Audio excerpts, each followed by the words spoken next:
guys. Thank you! Wow! Hell yeah. Great job, man. And we got a crash. Car spinning left and right. Buddy, let her rip. Rain like hell, baby. Come on. Oh my God, guys. Yes. Yes. Unbelievable. You guys are the best. Yes, yes, yes, yes. Oh, what a year.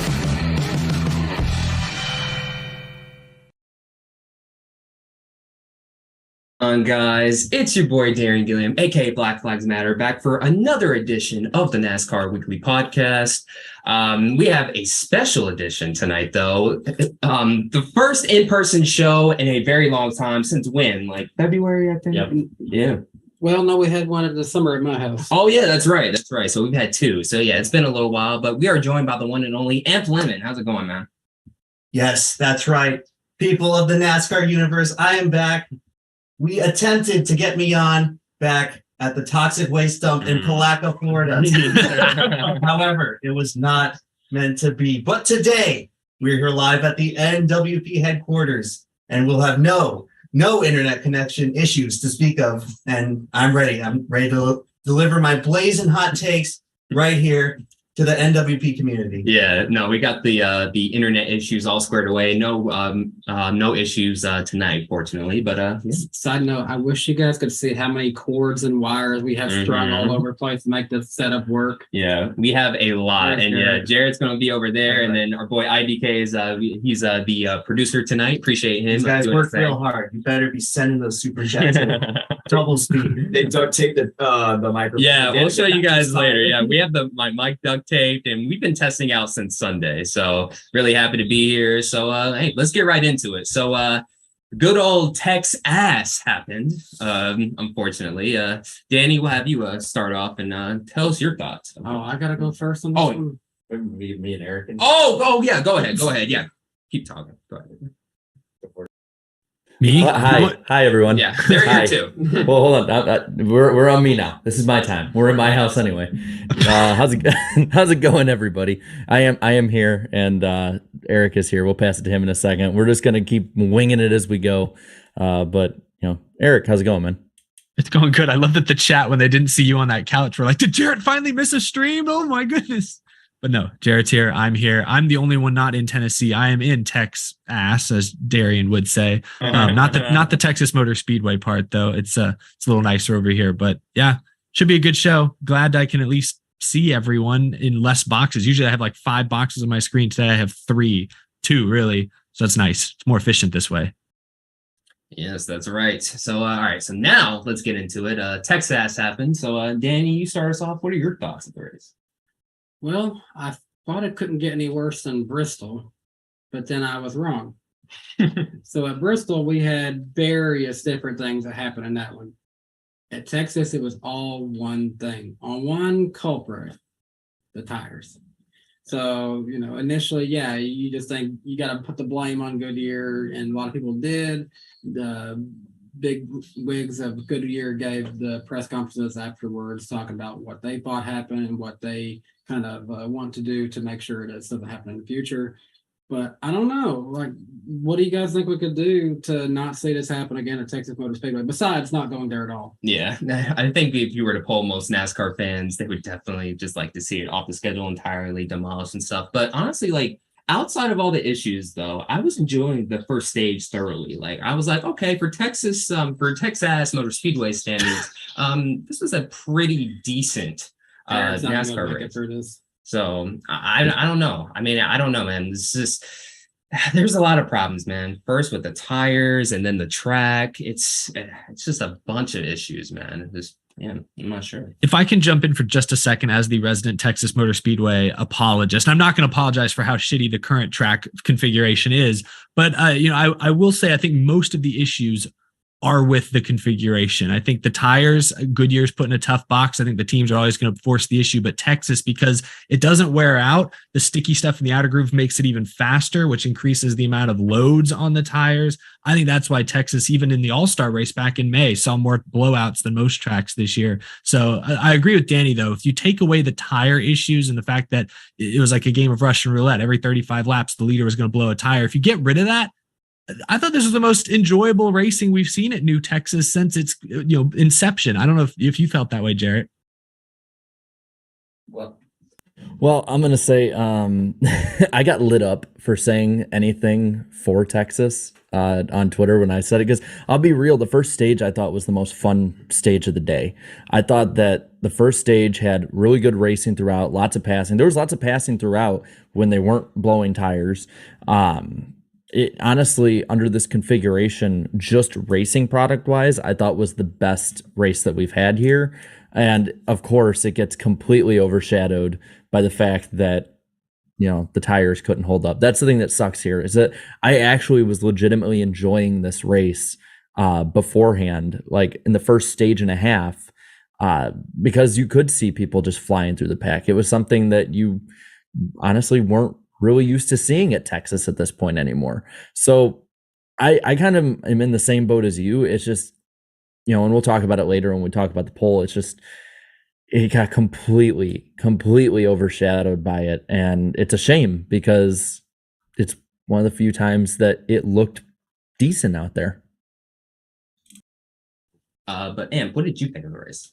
All right, well, I did not watch the full thing because I was too busy watching my Jaguars somehow look good on a football field. This is a sign that we're truly entering the strange times here, because my Jaguars looked good, and I was only really able to catch stage 1 and the end of stage 3 after the rain delay.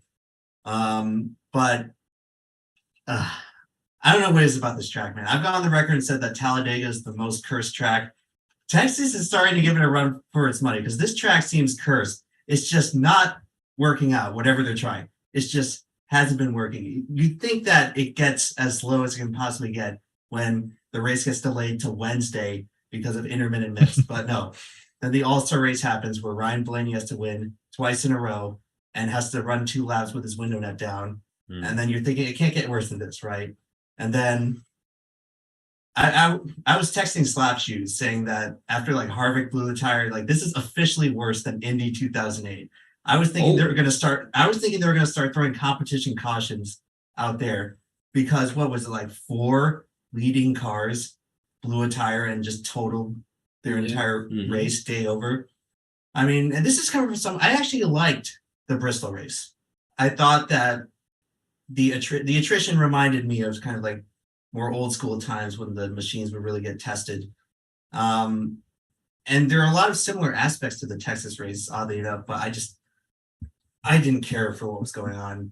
When you want to see the guys go out there and race and see the best driver win, and when the freaking tires are basically turning it into, I think Eric put in one of his videos this week, a roulette wheel.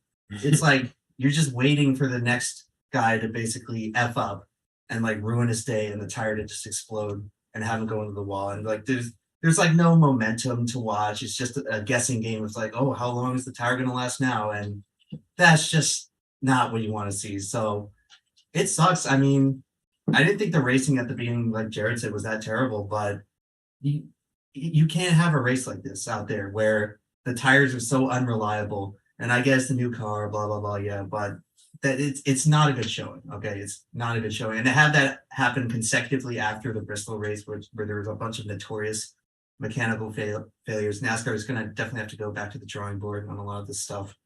It's kind of funny that we had so many issues that we did, because at one point in this race, it was lap 124, I think. And Ricky Stenhouse Jr. was actually in the lead, and he hadn't pitted since lap 57 or something like that. So he actually went a good amount of time without pitting. And really, I don't think he necessarily blew a tire during that run. He was actually able to hold the lead for a little bit when he got on a restart when he didn't pit. But that just proved how important track position is at a track like Texas, because in clean air at that track, it's really hard to get past. But but just going back and all the tire issues we had is just, it was entertaining, maybe not necessarily in a good way though. Yeah.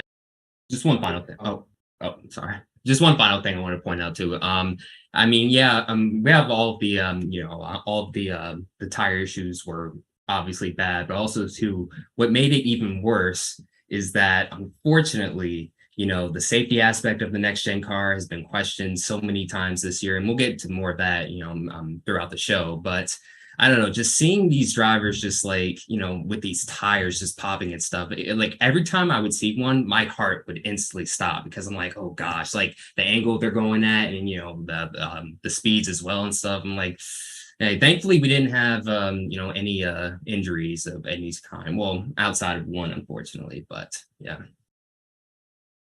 Man Dude in the chat makes a good point. This was the hottest race in Texas's history. They typically race here in November, late October. This was a September race, so 97 degrees, likely contributed to the air teams more quickly overstepping the air pressures. There's not a whole lot else to tie up. I did see a comment in the chat from, I think, I think was his name. Yeah, it referenced the Rodney Childers had a Twitter thread a couple days ago where he discussed that the teams were able to work on, oh my gosh, I can't remember what they were, but just elements of the suspension so that they could get the diffuser closer to the ground without having to mess with air pressures that might alleviate some of the stresses teams have been putting on the air pressures at places like Texas and Bristol. So it's just yet added to the list of things that could be edited or changed going into 2023 with the next gen car so that hopefully there are fewer tire failures. But yeah, I feel like we should talk a little bit about the Cody Ware crash as well. Darian talking about safety there. I mean, don't often see a driver stretchered away from his vehicle. I don't know. I don't know, Jared, what was your first reaction to that crash? And obviously no broken bones, no concussion. He's planning to race Talladega, but that was a scary moment. For me, I mean, my first reaction, and it's been this way anytime we see a driver getting hurt this year. I'll be real. Starting off, I was pretty pissed just because it is the same thing we've been dealing with now for 30 races of safety taking a bit of a, step backwards when it really shouldn't. And I get that he wasn't hurt, but it's the fact that, when the first image you see of him getting out of the car is him get out of the car and then he collapses and then he gets up again and collapses again. And you don't hear any update for like 2 hours about it, except for rumors that some of the people in the media were like putting out, but nothing substantial, just rumors of what people heard.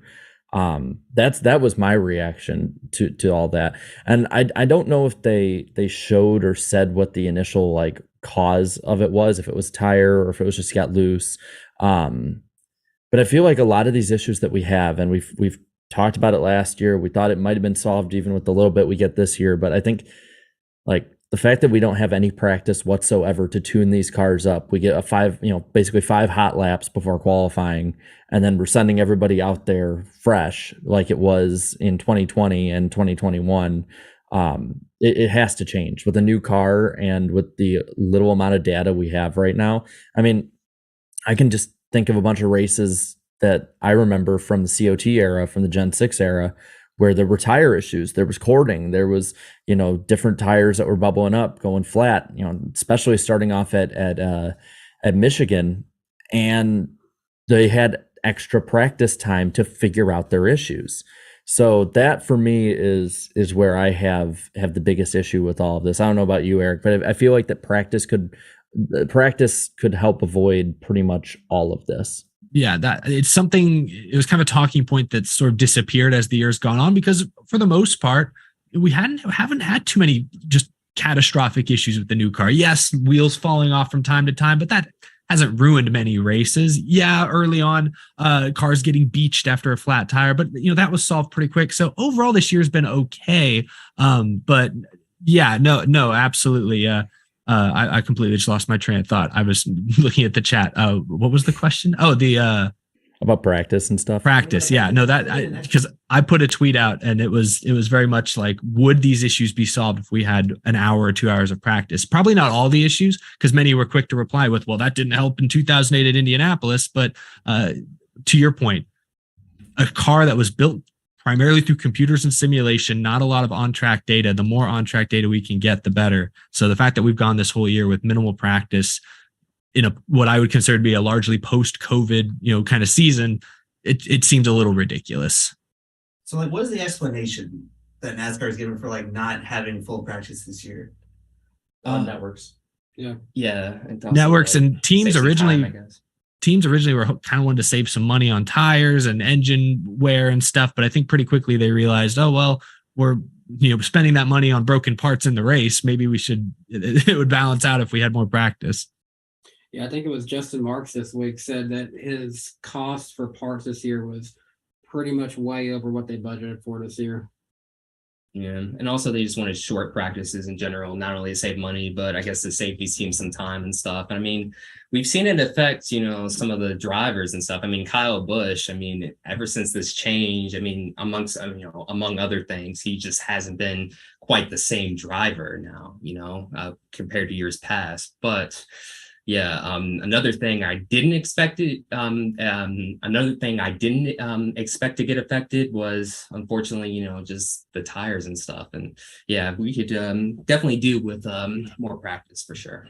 Absolutely. I think we should, before we get to the news today of the penalties, or I guess from yesterday about the penalties, we need to talk about the winner. We haven't mentioned Tyler Reddick's name yet.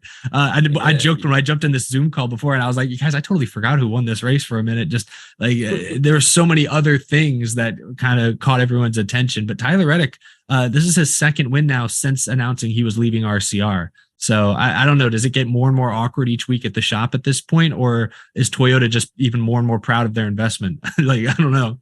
Must be a little bit of both, I guess. And also to remember, that was your championship pick, so there's some validity to it. So I knew he had the speed, just not the execution that first round. Positions away from being in the round, locked into the round of 8. And he's going to win Homestead. I'm calling it now. He's winning Miami. I was 2 points from being right. Hate it. Hate it for my guys. I'd say the thing about Reddick this past week, unlike his other wins, is the fact that he won at an oval. This is his first oval win.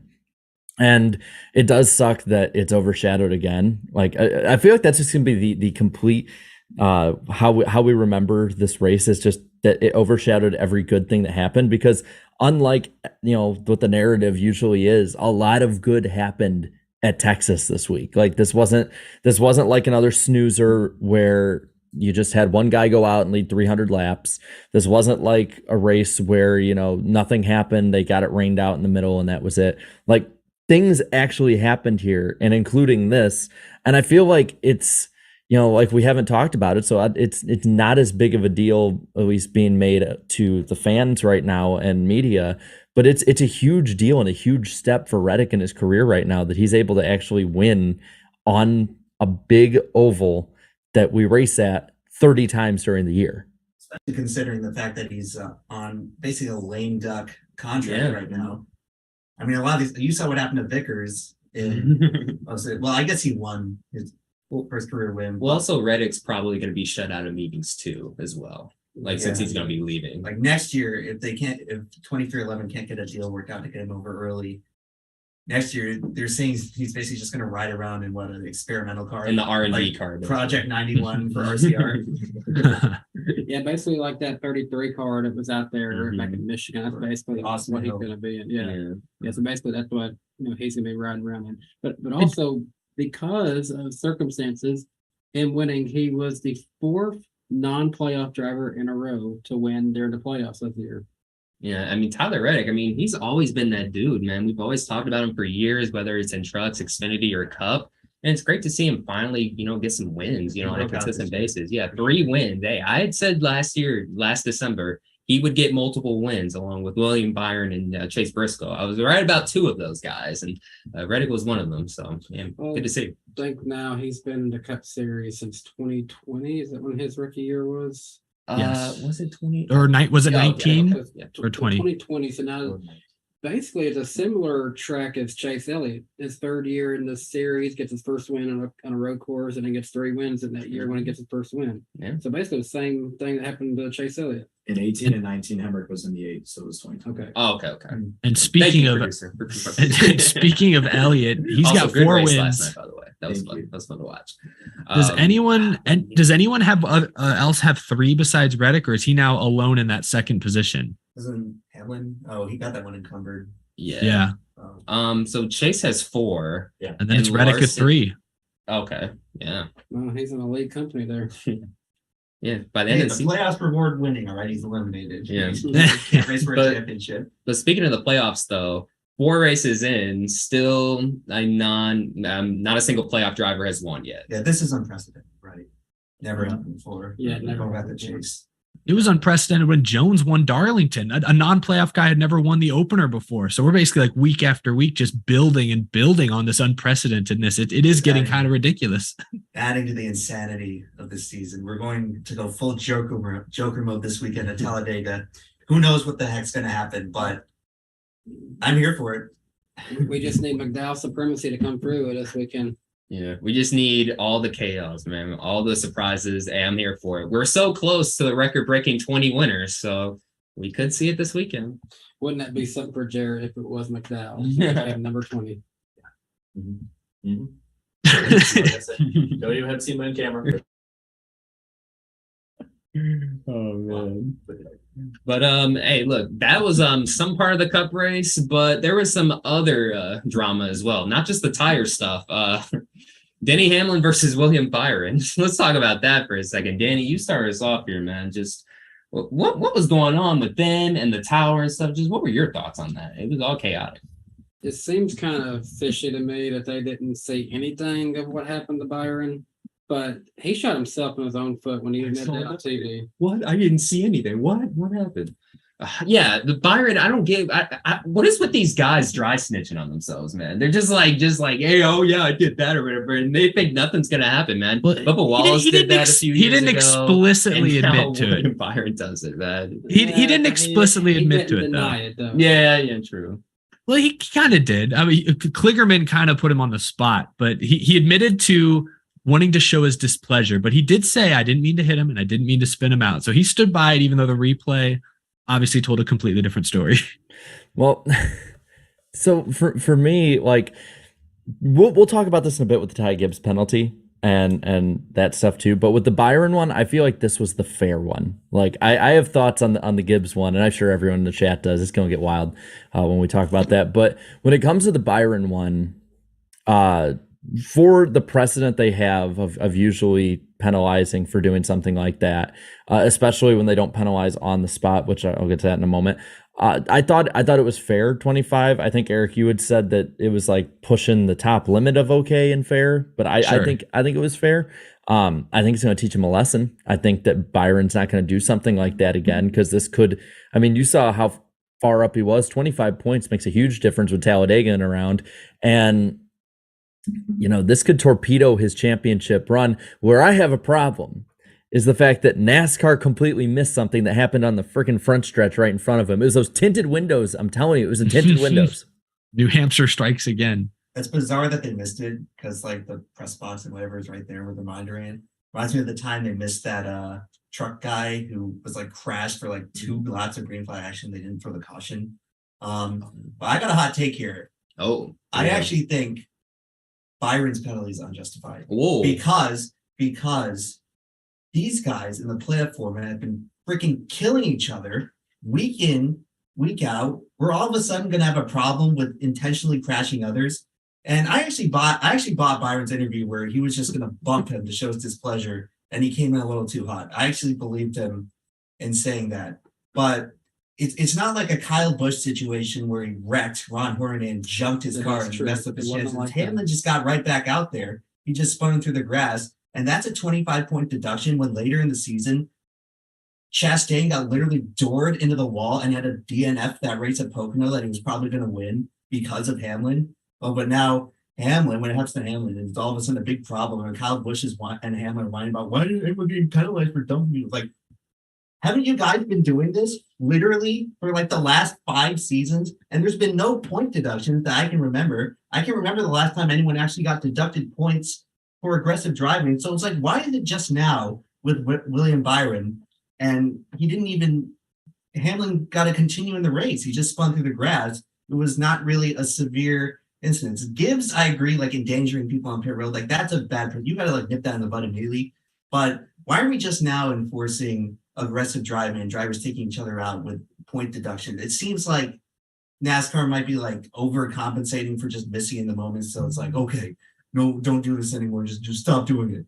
But I'm not arguing like whether a point value should be specifically assessed to certain incident, but it's just like based on NASCAR's own officiating, it's inconsistent to have a 25-point deduction for aggressive driving, basically. So I do want to like kind of argue semi against that. So I agree that 25 is a little steep. I would have gone in the 10 to 15 to 20 point range. But here's what I base it off of. And I know some of these examples are old, but these are the only ones I know off the top of my head. So when Kyle Busch junked Ron Hornaday in 2011, he got a suspension for one whole race. And so I think NASCAR draws the line not only at wrecking under green versus under caution, but also at the severity. Hornaday he could have gotten hurt in that crash. I referenced this in a video earlier this week, but in 2004, Kevin Harvick and Matt Kenseth took turns spinning each other out, much like what Byron did to Hamlin under caution at Pocono, and both ultimately were basically put 10 positions worse in the finishing order. So they basically got docked today's equivalent of 10 points. So I think what Byron should have got is somewhere in the middle of 10 points and a suspension. A suspension certainly way too far. I'd say it's much closer to that 10 point because I think what he did is very similar to what Harvick and Kenseth did to each other. So that's why I do think NASCAR, granted 2004 was a long time ago. That was the early days of the Brian France regime, but NASCAR has set that precedent years ago that, okay, spinning someone under caution, that's where we draw the line. But I agree with you, EmpLemon, that NASCAR has let a lot of aggressive driving go under green this year, times when maybe they should have stepped in, not just in Cup, but Xfinity. We've heard Truck Series drivers call for better officiating or just more officiating. But when it comes to spinning out under caution, I do think they've been fairly consistent on this, at least in my lifetime. So I think the Byron 25 points, a little steep, but not completely out of control. I mean, where I am with it is if it's under caution, I say it's no go with that. Where I think NASCAR is, where their head is at right now, is I think they're trying to get control of the garage again, because basically the drivers have been running wild now for God knows how long. I mean, when's the last time, like you said, that you remember somebody getting penalized for being aggressive? The last time I can think of somebody actually getting suspended for doing anything that would be over the line for any kind of driver code was 2015 with Kenseth. Now that I recall it, at Xfinity Road America, Gregson got a deduction for spinning that guy in front of the entire field. They did, yeah, that's true. But I don't know. I don't really understand why wrecking someone under caution is like categorically worse than intentionally dumping someone under green when everyone's at full speed, which has been repeatedly done by numerous drivers across the entire season and years previous. But it's probably, I guess like you said, they're trying to corral the drivers again, trying to get some law back in the land, I guess. Yeah, I also think another part of it, why they gave him the penalty, is because of the driver reactions as well. Veteran guys like Kevin Harvick saying like, "Oh, this is unfair." Why didn't he, get a timing penalty? And then Kyle Busch was like, "Oh, I guess it's just whoever they like, or whoever." He tweeted something like that. So there was a ton of factors that definitely factored into it. But they should have gotten it right as other on race day. I mean, I feel like for the most part. Oh, what? There.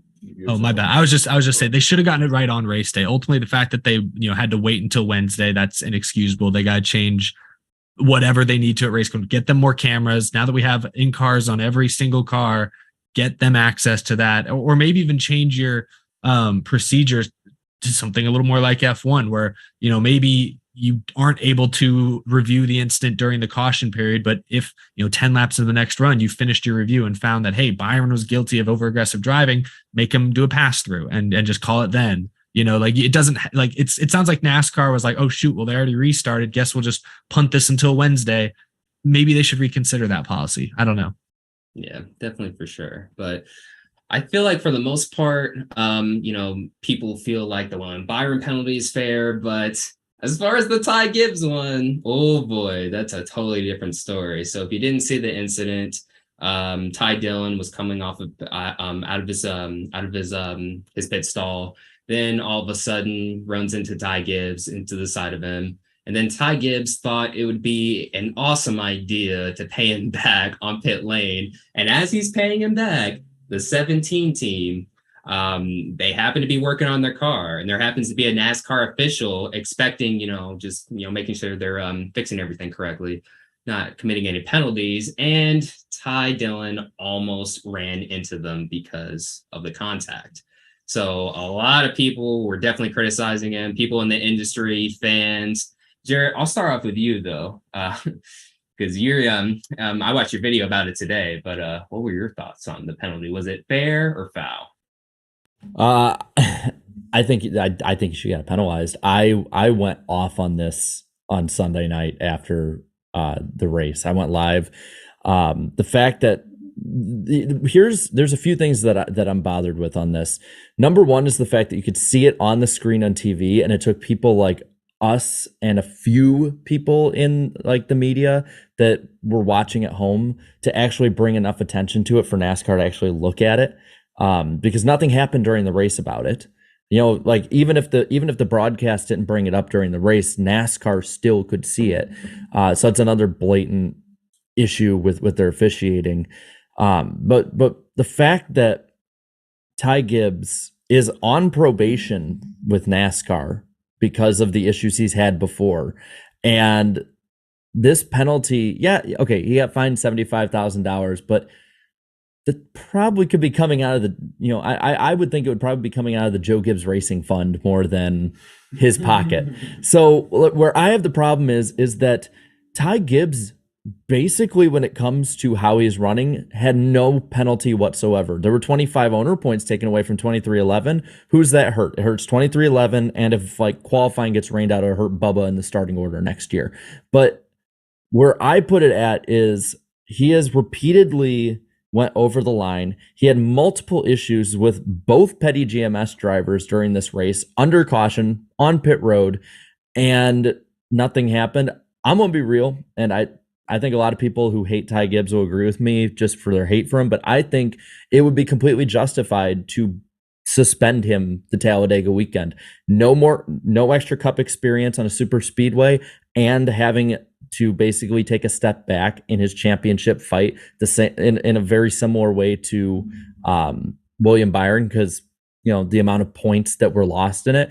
There needs to be some kind of way to ingrain it in his head, the same way that I think Byron will have it ingrained in his head, that he can't do this. Like, if he hits him any harder going down the pits, we could be talking about because there were 2 crew members and 2 officials. We could be talking about 4 members of the industry being killed by being run over. They're still going 55 miles an hour. Like that's not slow. It looks slow on TV. Walking on the highway. Imagine getting hit with one of those cars. Yeah, exactly. Yeah, I mean, like some of these drivers definitely take that stuff for granted, man. I mean, like, and Brad Keselowski brought up a good point earlier this week.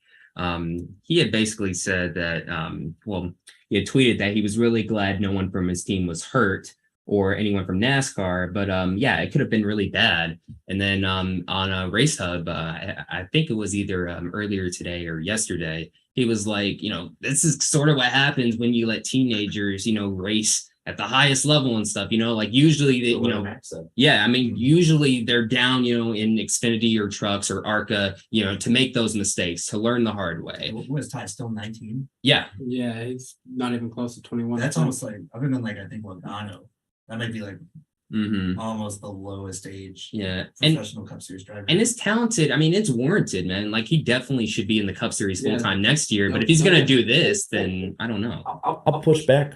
Okay.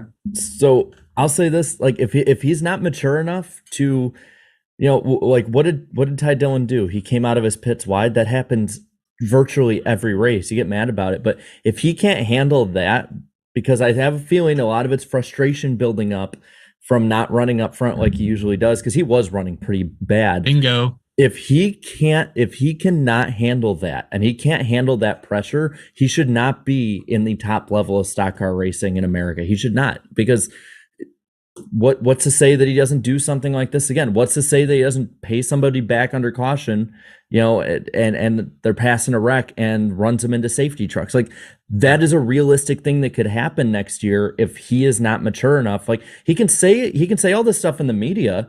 Like, he said all the right things, but words are only so far. His actions prove he is not ready maturity wise. It's funny because I remember a few weeks back now, at this point, we were actually having this conversation about Ty Gibbs, and we were saying that, I think he's matured a little bit, because it was like, I forget what the race was, But he His had Road America, he raced Larson well. He like raced him without contact. Nice and clean, yeah. That one, but more specifically, what I'm thinking of, he had an incident with Sam Mayer again, and he could have easily, done something to pay him back or been ready to throw down with him again, but he didn't. He just kind of let it go.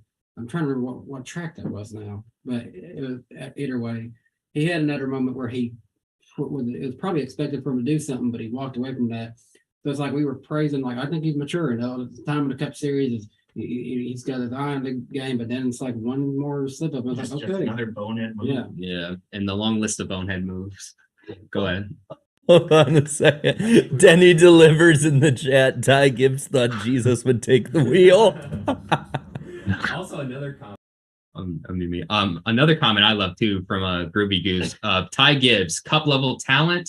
ARCA level grade, unfortunately. Yeah, I wholeheartedly agree with Jarrett's take that Ty Gibbs has the talent to start racing in Cup full time. He is nowhere close to mentally and emotionally mature enough to do it. Because no, you hit the nail on the head a moment ago, Jarrett. In ARCA, in Xfinity, Gibbs is always in the top 5. He's leading laps. He's winning races. In Cup this year, granted, he's filling in 10 races. His best finish is 10th. He's not used to running 20th. And I think you're exactly right. He's frustrated that he's running 25th. And when a guy rubs him a little bit on pit road, he overreacts. He ran into Sam Mayer on pit road at the end of the Martinsville Xfinity race. That's why he was kind of on probation. That's why he's a repeat offender now. So I don't know about suspending him for the entire Talladega weekend. I don't know what the precedent is, but in my head, I would have loved to see him out of the Cup car for at least 1 week. A little bit of embarrassment. I know it's Kurt's car, but in a way, it's his car right now. It's been his car for the last 2 or 3 months. So to see somebody else, John Hunter Nemechek, step in, someone who's a little older, who's got experience, and show him how it's done,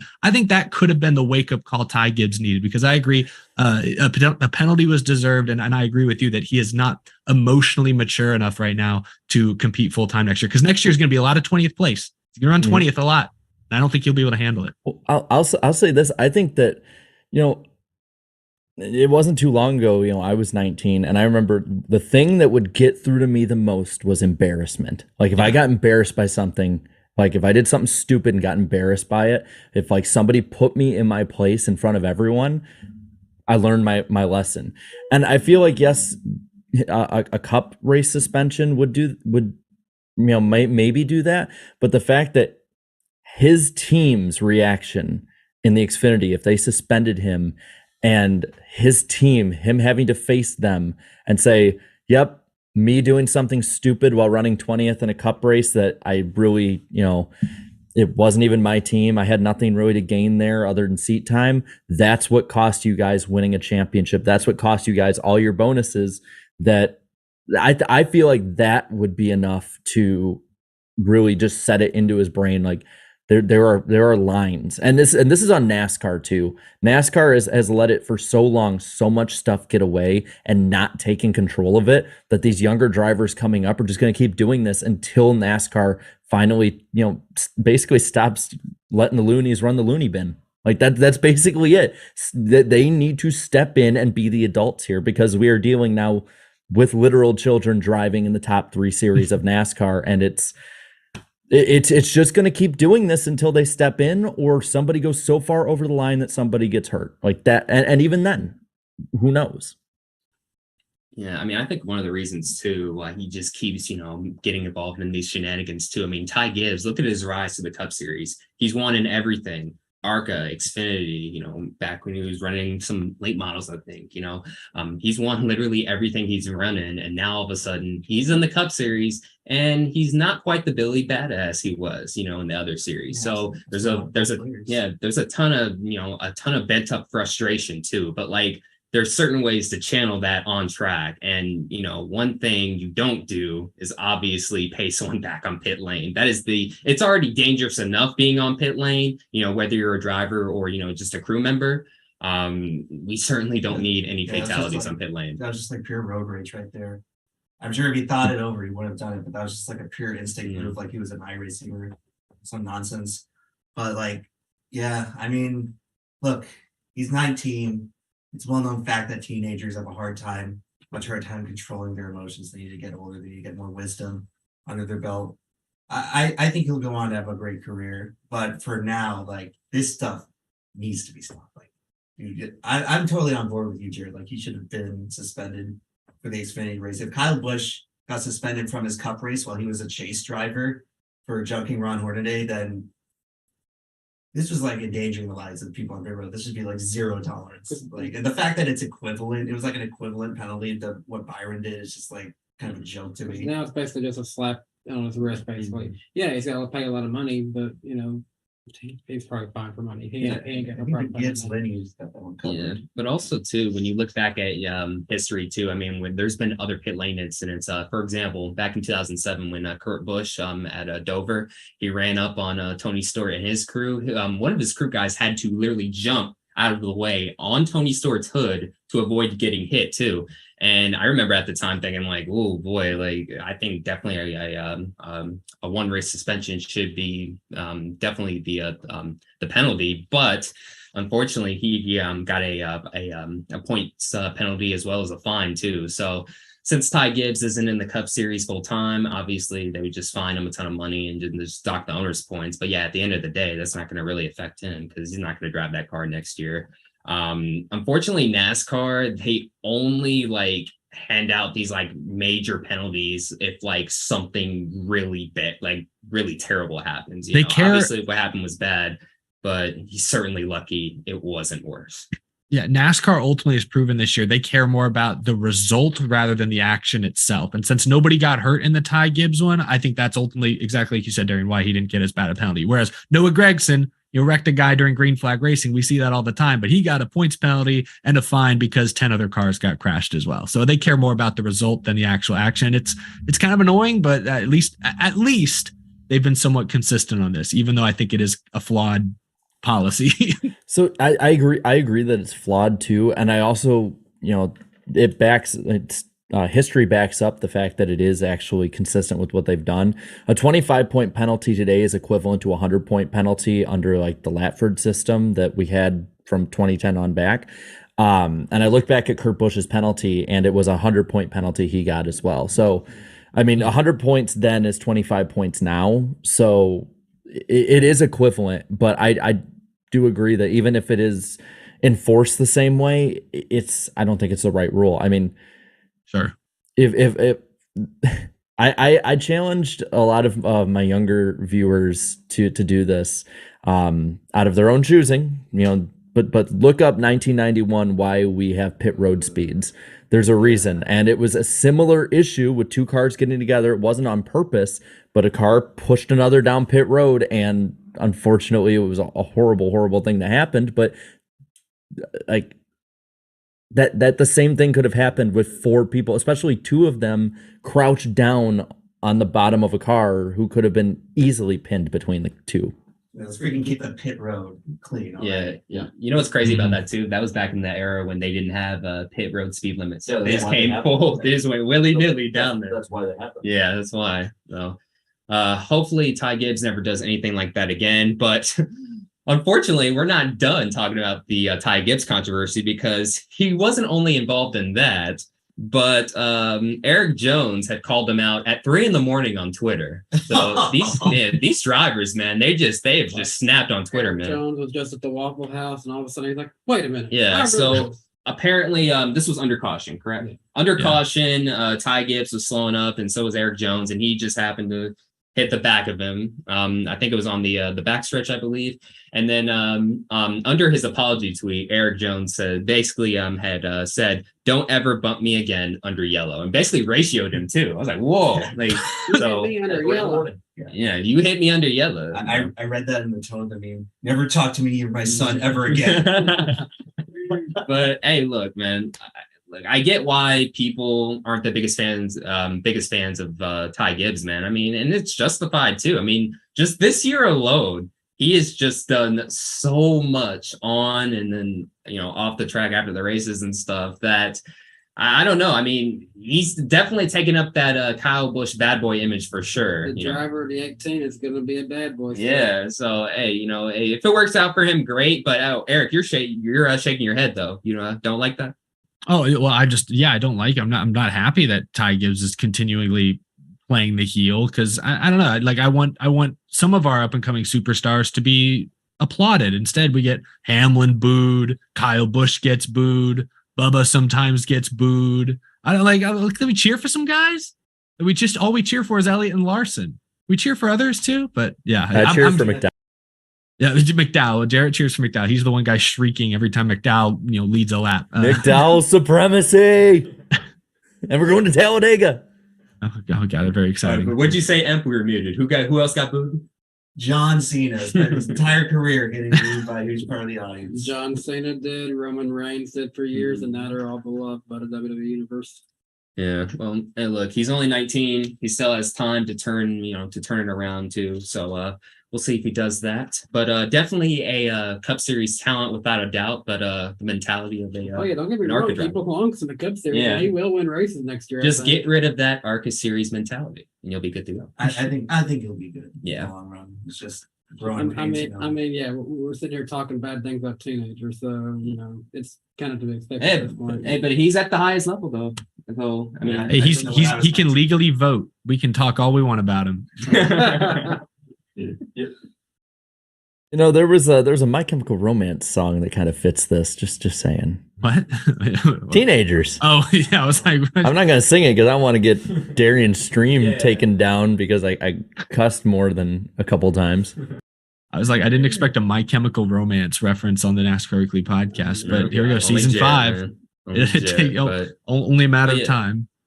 Yeah, but that is the Texas Cup Series weekend in a nutshell. And it was the 4th playoff race, which means the playoff standings are completely different. Once again, still not a single existing playoff driver has won yet. So it's really been a wild playoffs this year. Let's go for 10 for 10. Yeah, I would love that. No playoff driver wins. That would be crazy. But let's go over the playoff points really quick. Joey Logano is in first at plus 37. Ross Chastain plus 25. Kyle Larson plus 23. Ryan Blaney plus 22.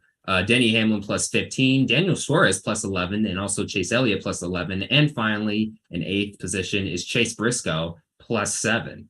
And then obviously on the outside looking in, Austin Cindric minus 7. William Byron minus 8. And again, he was plus 25 before the penalty, correct?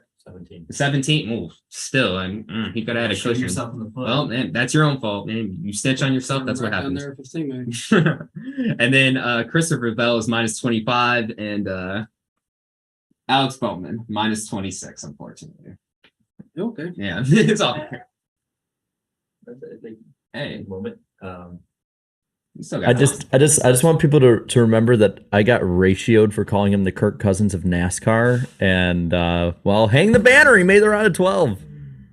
I don't know why people are going after you, because all the time I look on Twitter, I see people saying he sucks. He should be out of the ride. I don't know. It's because I said it. Look, I don't think Bowman sucks. He's just look. He can. I mean, he's a serviceable driver. Okay, so he's probably going to be there for a while. He's good. Yeah, he's good. Yeah, he's good. Don't undercut him. He's good. No, he's good or whatever. But at the very least, he's serviceable. His floor is he's serviceable, and I think his ceiling is he's just either good or very good.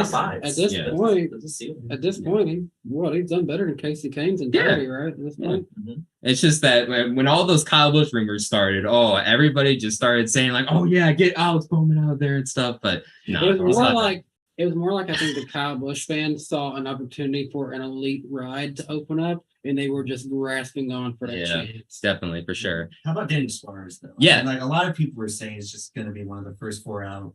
And based on his regular season results, that was probably pretty reasonable. But he's put together a good stretch of races, and he's above the cut line now. Talladega is going to be a big test. He hasn't really had the best track record there. But if he can get through that, he's got a good chance of making it to the round of 8, and that's going to be really good for him because knowing his career and how many times he was almost out of it, let go by people, that's just going to be a great feel-good story to see him get that far. Yeah, definitely. And another guy, too, to look out for. I had said that, he might be the surprise guy to make the round of 8. Chase Briscoe. I mean, right now he's plus 7. Yes, we have Talladega, but we also have the Roval as well, and he's really good there too. So just be on the lookout. So he's definitely a surprise. But I'll say this, that my guy that I was thinking would be right around this cut line and could make the round of 8 is just under it is Austin Cindric. Daytona 500 winner, and we have a road course to end out this round. So I think as long as he stays in that like 10-point area, I think that he's going to be somebody you need to watch out for, because he's been sneaky consistent this year and sneaky fast, and people are just overlooking him. They're comparing him to the way that Briscoe's been running this year, and I just don't see it. He's been running way better. Yeah, I look at all four under the cut line right now: Cindric, Byron, Bell, and Bowman. And road courses and super speedways, I feel like all four of them are great there. Byron's won at super speedways. Cindric's won at a super speedway. We know he's a great road racer. Bell's a really good road racer. And I think he led laps at either the last super speedway or one of the ones before that. And Alex Bowman's a good road racer. And Hendrick Cars can win at super speedways. So if this is one of those cases where I think those four are probably happy with these two wild card tracks coming up, because it actually kind of suits them. So this leaderboard, I love seeing Briscoe above the cut line. I had Suarez going to the round of 8. I hope he holds on, but I don't know. The tracks line up well for the guys below the cut line, in my opinion. For, I think, specifically the 24 and the 48, it's going to be imperative for them to work together this weekend at Talladega. Basically, 24's got to stay right on the butt of the 48. 48's got to be the one in front, because he needs the points a little bit more than the 24 does. 9's got to follow him, basically, because he can't afford another mistake, or else he's right down there with him. Yeah, he's only plus 11, man.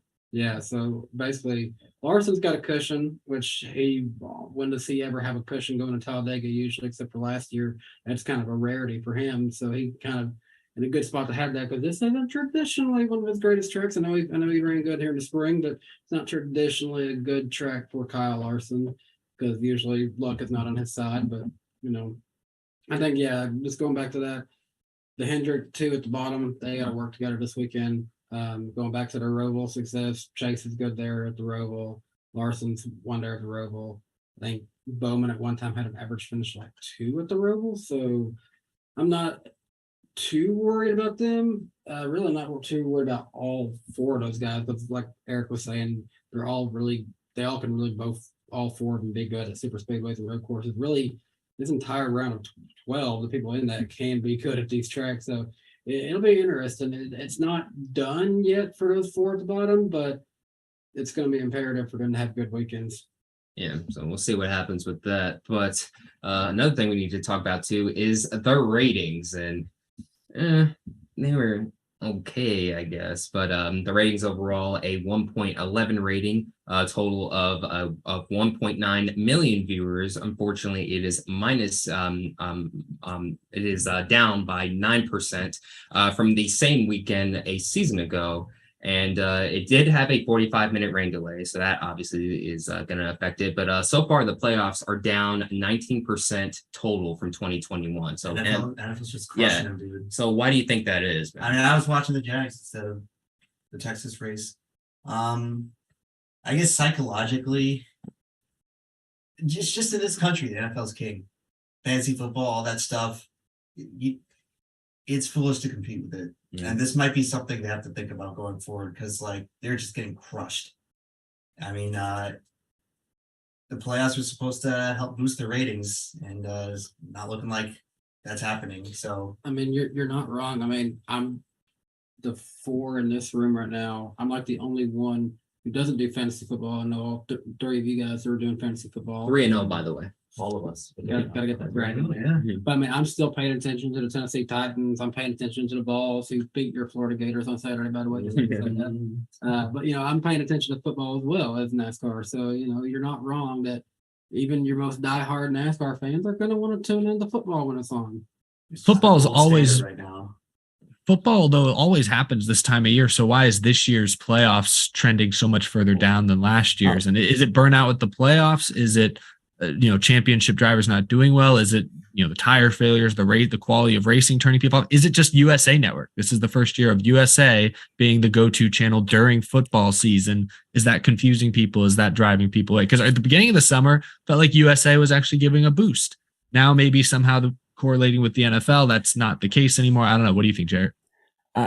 For me, I'm just it gets a little, and yes, I know that NASCAR is an older audience, but for me, every single year that we get more into a streaming era, a phone era, computers everywhere. It gets, when it comes to NASCAR fans not watching when something else is on, it irks me that we always blame that. But if NASCAR does well, then it's because NASCAR is just doing a lot better.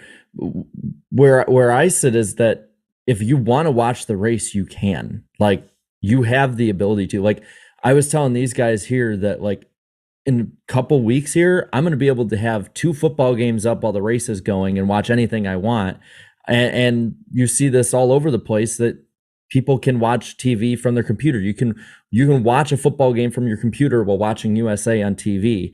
And that is the trend that viewers are going in right now, is having multiple screens on to check everything all at once. And so that's where I kind of, that yes, the NFL is on, but the NFL has been on against NASCAR basically forever since it's been on TV.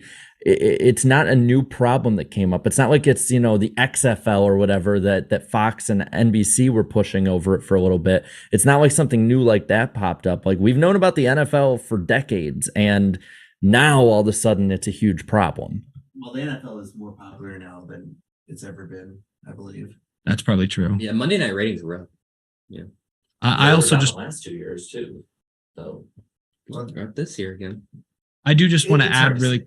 really quick that attendance for these 4 playoff races, at least maybe not Kansas, but Bristol had about 100,000 people there. Texas, more people there than they did last year and probably the year before. Well, the year before was COVID, but definitely the 2021 fall race had better attendance. And Darlington, was that a sellout crowd at Darlington? That was way better than the spring throwback race. So attendance seems up, as has been the case for most of this year, but TV viewership is down. It is a weird correlation. That's why I think USA might play a role, but I think you make a good point. I do think the NFL, if anything, has actually like expanded their audience share in recent years, even more so than they already had. So I don't know. It's interesting. A lot of theories. It's hard. YouTubers are taking away all the attention. Yeah, dang it, Yeah. Tree and 5 points. Come on, guys. good. I mean, but it is, I raised it again, is that, yeah, I mean, the NFL might be, this year might be more watched, but in years past it was less watched. So it's the NFL is stable with where it's at.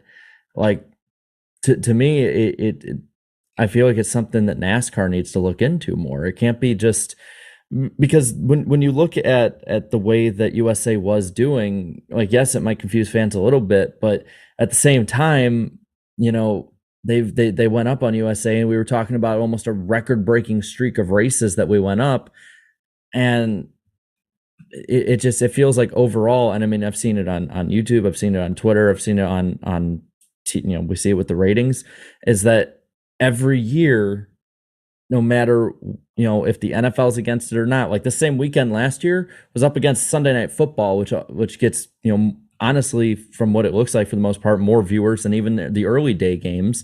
It was in prime time. And yes, we can talk about that there was a rain delay for 45 minutes this year, but at the same time, usually when NASCAR gets bumped into prime time, it actually bumps the rating up. So I feel like it's at a point now, we're going to find out for sure, as long as it doesn't rain, knock on wood, we're going to find out when we go to NBC if this is fully a NASCAR issue, because it was a cable issue with Fox. FS1, it was a cable issue earlier this year, but it was not down as much as these last 4 races have been down. We're going to find out in the next couple of weeks when we have Talladega, the Roval. It looks like it's not going to rain in Talladega, so we'll find out a little bit compared to years past here. The Roval, we can race in the rain. We're going to find out, through Las Vegas. I'm assuming it's not going to rain in Las Vegas. Like, we'll find out the next 3 weeks if it's a playoff issue or if it's a just a USA issue. That's what we're going to find out, I think. Yeah, only time will tell. We'll see what happens with that. But What do we got next? yeah, as far that'll do it for the Cup Series side of things. But we had one more race over the weekend too. The NASCAR Xfinity Series. Yes, Noah Gregson. Excuse me. You forgot the poll. Oh, well, I don't see it in. Oh, there it is. Sorry about that. Yeah, sorry about that. The itinerary looks way different on my phone, but yeah, it's time. Darren, do you want to tell us what it's time for? Yes, it is time for. Y'all know it. The poll, the famous iceberg poll on the NASCAR Weekly Podcast. I love how Emp has headphones on and Yeah, covered his a lot ears louder. anyways. Now, I do understand we perhaps have a new poll record this week. Yeah. Did people come out to voice their pleasure or displeasure in Texas? What do The you one think? day.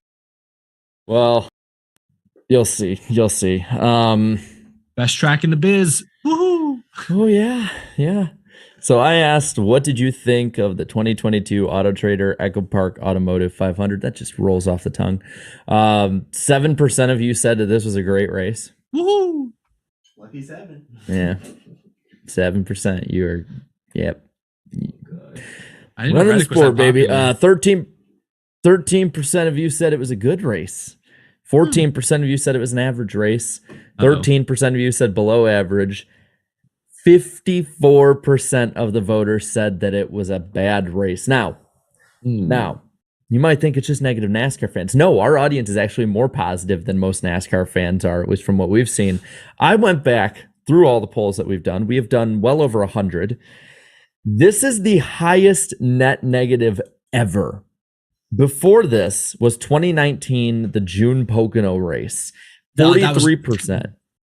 43% net negative for that race. We had Hot more take. that thought this race was bad than they thought that the Pocono race was negative. I'm sorry, I'm struggling to figure out why was that one so bad. Couldn't pass. Like literally could not physically pass.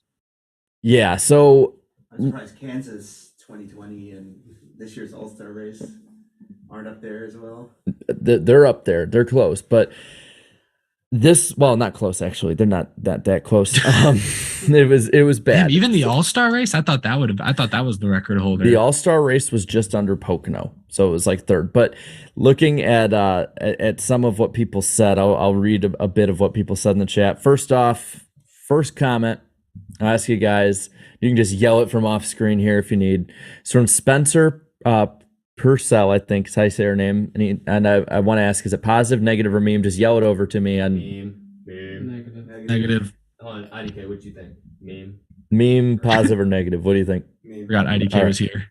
Well, they said, well, that was something. Don't know what to say. On to Talladega. Neutral. Woohoo! Neutral. I Yeah. take that as negative, I think. What? I'll say that's neutral. I Just agree. saying, well, that was something. That doesn't sound good. Like a no comment. Let's just pretend that race. There's no comment, basically. That was like a Chase Elliott answer. We just went straight to Talladega from Bristol, right? There's nothing in between. Looking at what we got here in the chat, I'm going to read a couple of these and then I hope we can read the negative ones at the bottom. Well, actually, maybe the positive ones will be the ones that are downvoted this week. So,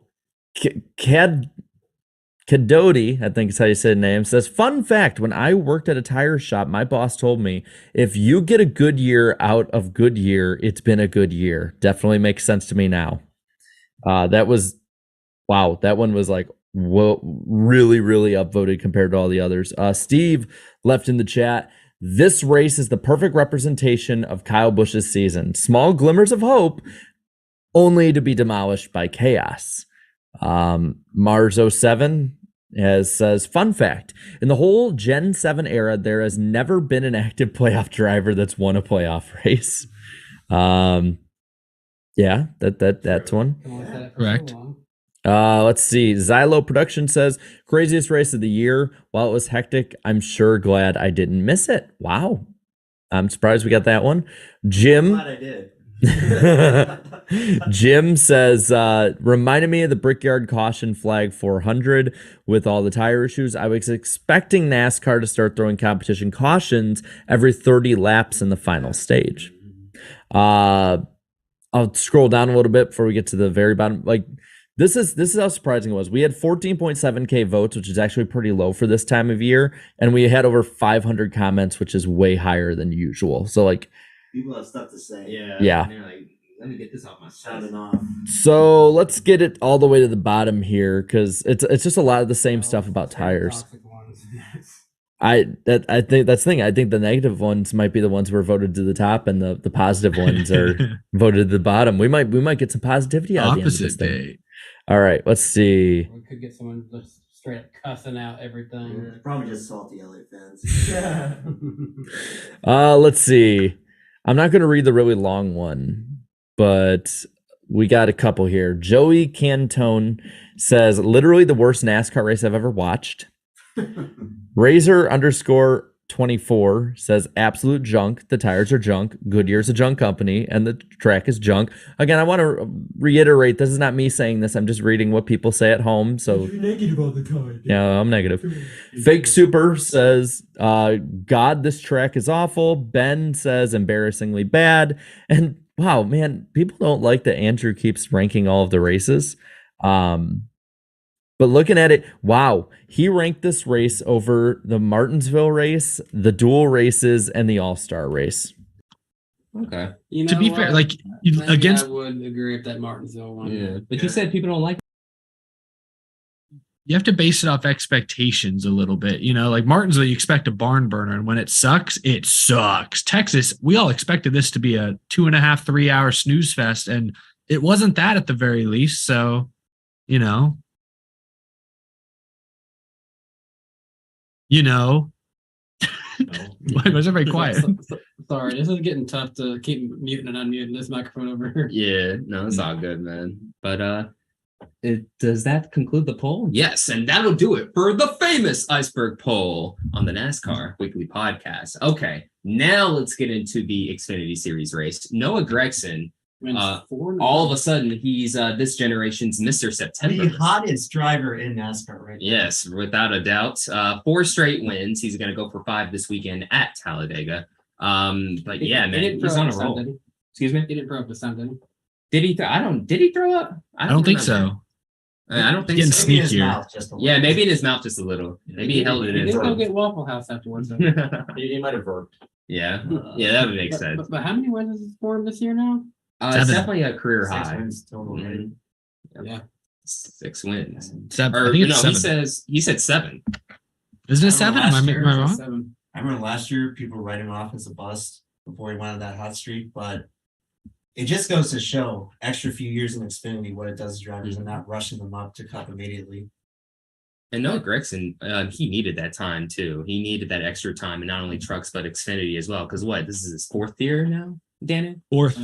Yeah, something like that. 'Cause I think he was in the KBM trucks in 2018. And yeah, he was in the 2019 Homestead race. I remember him being there. So yeah, that was a rookie season. Yeah, so he's definitely come a long way for sure. Definitely Cup Series ready, in my opinion, and I think in a lot of people's opinions as well. And he's going to a team that's on the rise in GMS Petty Racing. I'm just I'm enjoy winning while you can, Gregson, because I'm really worried once he goes up, it's gonna be the last to see him win for a while. It's going to be a learning curve, without a doubt. It is definitely going to be a learning curve. I mean, So like Briscoe got 8 wins. yeah, Pretty much couldn't do anything this rookie season. Yeah. all of a sudden, I want to ask you guys real quick, kind of on that note. So when he announced he was going to Petty GMS, who's a fine organization, they seem to be on the up and up. Jones is showing that they're somewhat competitive, but when he signed that deal, he only had 3 wins on the year. Since signing that deal, he's won 4 straight. He's got a couple other top 5s as well. Do you guys think, if he'd waited, do you think he might have got an offer from a better team? Do you think maybe RCR would have looked at him? Do you think even Colleague maybe would have thrown an offer out? I don't know that Colleague's better than Petty GMS, but I don't know. Jared, what do you think? I think that there's history to back this up. I think that as soon as you get pressure off of him, he'll win. Because if you look, remember back when we thought he was struggling in 2020 and they finally got the contract stuff done, he went and he won 2 races in a row at Darlington and Richmond. Then he gets the stuff done when it comes to getting to Petty GMS next year, wins all these different races, is the best guy in the Xfinity series. So I think it's all about timing, but yes, he would have got a better offer at this rate. He would have, but at the same time, he might not have won 4 in a row. Yeah, he had so much pressure on him right now. Like before that, if you look at the races and how his performance was and after, I'm sure you can see a huge difference. I mean, he seems faster. So I think that it's just the pressure off of him. I think next year you're gonna see the same kind of deal that you saw at the start of this year. And to kind of piggyback off that, just to add to your point, I remember the reasons he cited leaving KBM for Junior Motorsports is because he kind of longed for the more laid back friendlier atmosphere of junior motorsports. KBM was a little too intense. It sounded like Kyle Busch is a very demanding boss. He expects perfection. And I just don't think that gelled with Noah Gregson's personality. So kind of just adding to your point, Jared, I think that even further backs it up that you're right. He thrives when, there isn't as much pressure on him, I suppose, which is going to be interesting when he gets to Phoenix this year. He was in the championship race last year, I believe, didn't win it, obviously, but it was there competitive. If he gets to Phoenix this year, pressure's back on. Can he perform? It's one thing to perform when there is no pressure, but ultimately in pro sports, there will be times when you're under immense pressure, and hopefully he's up to it sooner rather than later. Yeah, I was just imagining Kyle Busch looking at his prospects. It's like, he hasn't run through 10 races. He's killed. He's killed. He's killed. He's dead. Send him to JRM. His career junket.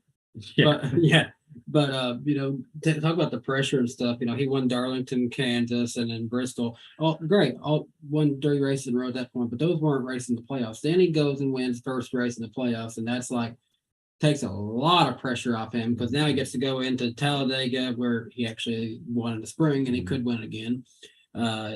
He gets to go in there with no pressure to playoffs on him. He gets to go into the Roval with no pressure on him there. And then the next round, he could win Las Vegas. That's the way he did it. He's ran but before. In that round, there is a track that he deserves to win because he's had it go out of his fingers so many times now at this point. Right. Homestead Miami Speedway. He's got to have that one circled. I'm sure he wants redemption there, and that one could get him into the championship race. Oh, God, is David Starr in the field? Oh, yeah. Make sure the Whataburger car's not there. He's found every way possible to lose that one. Yeah. But Noah Gregson, I mean, you talk about pressure and stuff, how he thrives just, in a very chill environment. Like, if he would have waited longer, he could have gotten a better ride, but then better ride equals higher expectations. So I think this is a decent ride he's going to go through next year. See where that better ride would have been. Yeah. There's not going to be some Hendrick, RCR pretty much fell into the lap of Kyle Busch. And at this point, if Tony Stewart's team can't get Kyle Larson, Kyle Busch, they're struggling to get anyone. So I don't know why they would have went with Noah Gregson. Yeah, I think GMS is a good fit. Yeah, it's for all intents and purposes probably a side grade to the equipment he's getting at Collie. And GMS, they look fast this year in certain weeks. Yeah, they have potential. They're definitely putting that team in the right direction. And you have Eric Jones as a teammate. He's a proven winner. He's what is this? His like 5th year in the Cup Series now. Yeah, and it just goes back to it. He probably could have won Talladega back earlier this year. He did win Darlington, so he is proven. It's not necessarily the equipment with that team. So compared to 2018, 2019, they're looking pretty hopeless. Yeah, they're a lot better now. And who knows, they might be like the next Trackhouse next year. Yeah, you never know, especially with this next gen car. On the subject of Trackhouse, though, like they kind of fell off a little bit here lately. Both, they're still okay, but they're not like what we thought of them earlier this season. Still got both guys, both colors. Yeah, still got both of them. Yeah, that's all that matters. But we'll see how Noah Gregson develops in the Cup Series next year. But yeah, that'll do it for the Xfinity Series, and we are now at that point in the show where we have reached the first Super Chat stage break. IDK, go into the tab and just refresh the Super Chats. Let me know when you have it up, and I will start a timer for you. All right, give me one moment. Yes, give him a moment, y'all. He finally has to work now. He's just been chilling on his phone for a lot of the show, man. Glad you woke him up finally. Yeah. All right, so this is one from. Oh, wait, hold on. Let me start the timer. 3, 2, 1, go. This comes from Antar Das. It's a $4.99. This race is up there with Indy 2008 minus the concussions. Absolute joke. At this point, who's more of a joke, NASCAR or the government? I didn't think we were going to go that route. I'll go with the government. Still the government. It's always been the government. Yeah, always the government. I'm staying out of that one. Go ahead. The second one comes from Isaac. This is $2. Anyone else burned out on attrition races? I am. We took 2 weeks. It's just like don't do it all the time. Yeah, Eric, to your point, we've had it for 2 straight weeks. I can see that. I'm longing for a more straightforward race once again. Yeah, missed those. I mean, I wouldn't mind seeing a little element of attrition return. It's just another aspect that makes races more dynamic, interesting, having to take care of the equipment. This one comes from Joseph, and it was just $5 and just super chat. Oh, thank you for the $5, Joseph. Crash the Hedgehog 91, $5. Petty GMS looking like they got a slam dunk with getting Noah Gregson, especially with that hot streak. Yeah, no, I think so. Yeah, and Eric Jones is on the team, so they got a bright future. There's another good driver coming out of Toyota. So the Angry Irishman, he dropped the 10 saying, Darian, you better tell Emp and everyone about Marutz Club, or else that's $5 bounty on iRacing. It gets raised to 10. Jimmy. Yeah, so we have a YouTuber by the name of Michael Marutz. I've seen some of his clips. Yeah. He's a funny guy. Big Jimmy Johnson fan. I think he's a Chase Elliott fan now, though. My brother. Love him. Yeah, but yep. If you're not in Roots Club, join it. This comes from Hot Charlie, $5. I will be at Talladega Sunday. Also, I have made plans to see the tall man. Guess he's on my Oh, well, hey, Yeah. we'll be there too. So you'll see not just him. But Yeah, we'll be out in the Midway Next actually. one's from Nick. This is so $5. it'll be good. Hold on. Go ahead, Eric. Sorry. That's all I was just saying. We'll be out in the Midway at I think on Sunday it's 10:30 is when I'm planning to be out there. So yeah, definitely stop by and say hi. Yeah.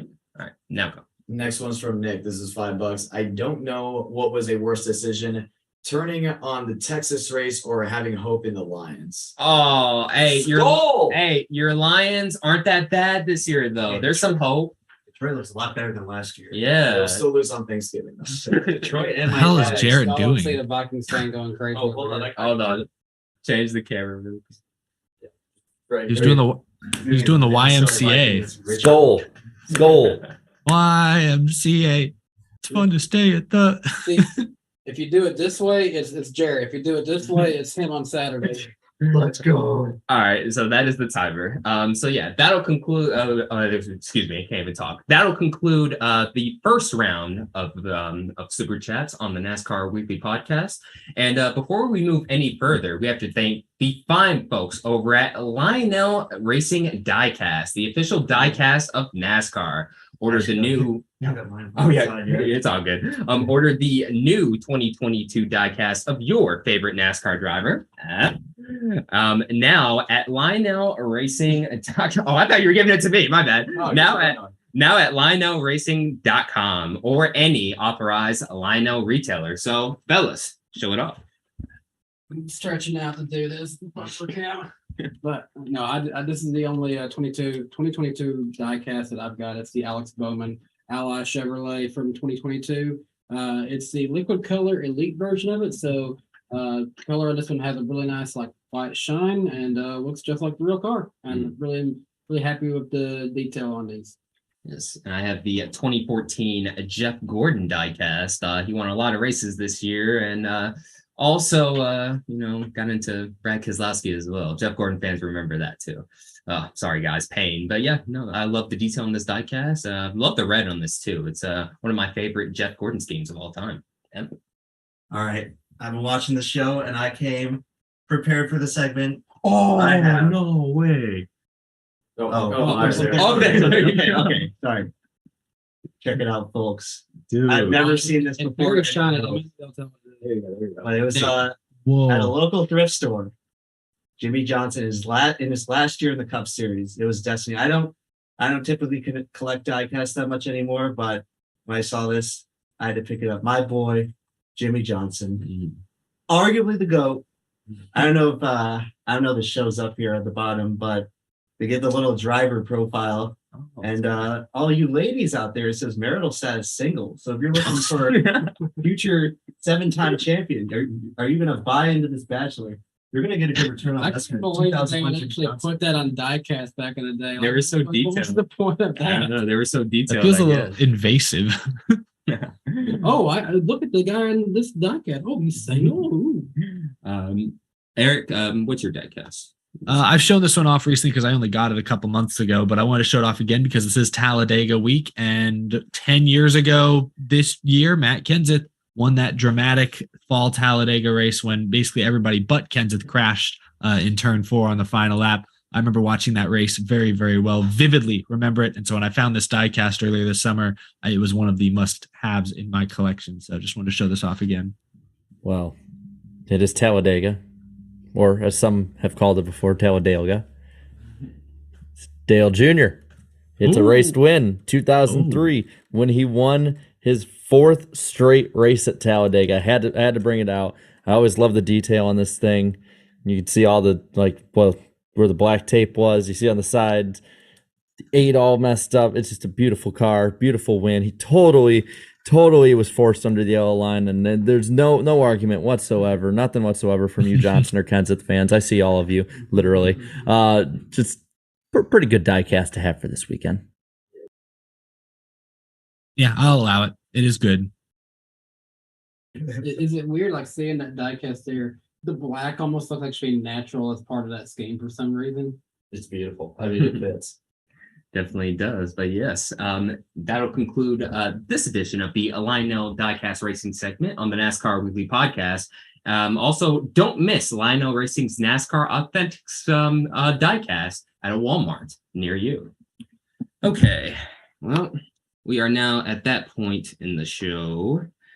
What's the weather forecast looking like? It's going crazy right now. So it doesn't look like it's going crazy. I see it's a bit clear. It's going crazy down Yeah. there. Oh goodness. Yeah. Where I was from, where I came from, the weather's not looking good right now. No, not What? at all. Oh, hold on. Is it as crazy as it's the lightning round on the NASCAR Weekly Podcast? Oh gosh, I see what people are talking about.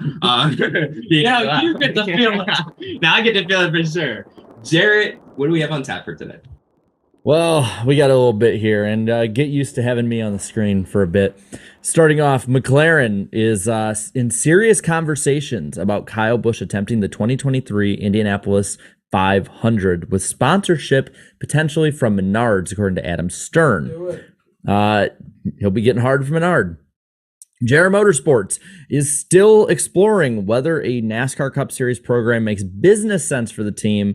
The charters being over $20 million is actually not a deal breaker for him, and the decision still remains 50-50 according to Kelly Earnhardt. Yeah, And it's just money. looking at what else we got here, drivers actually are really concerned that Texas will become another super speedway, and they are not in favor about it whatsoever. That couch just collectively groaned in the distance. You just hear it like echo away as I move the mic. No, like zombies. This will be pertinent for somebody that's in here. Jimmy Johnson is set to retire from full-time driving and will focus on trophy hunting now.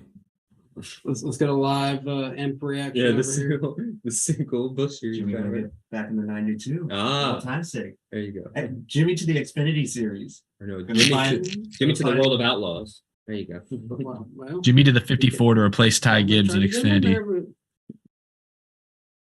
So looking at some other stuff that's been going, Team Penske withdrew their appeal of the penalty on the number 12 team, meaning that crew chief Jonathan Hassler, as well as the Jackman and Reeder tire changer, will miss Talladega, the Roval, and Las Vegas coming up. Trevor Bayne will be in the 18 car for the Xfinity Series at Talladega this weekend, not Drew Dowler like originally was reported. And Talladega will be the last race in a bittersweet fitting way for Brandon Brown at Brandon Built Motorsports in the 68 car, as he will not return to the team in 2023.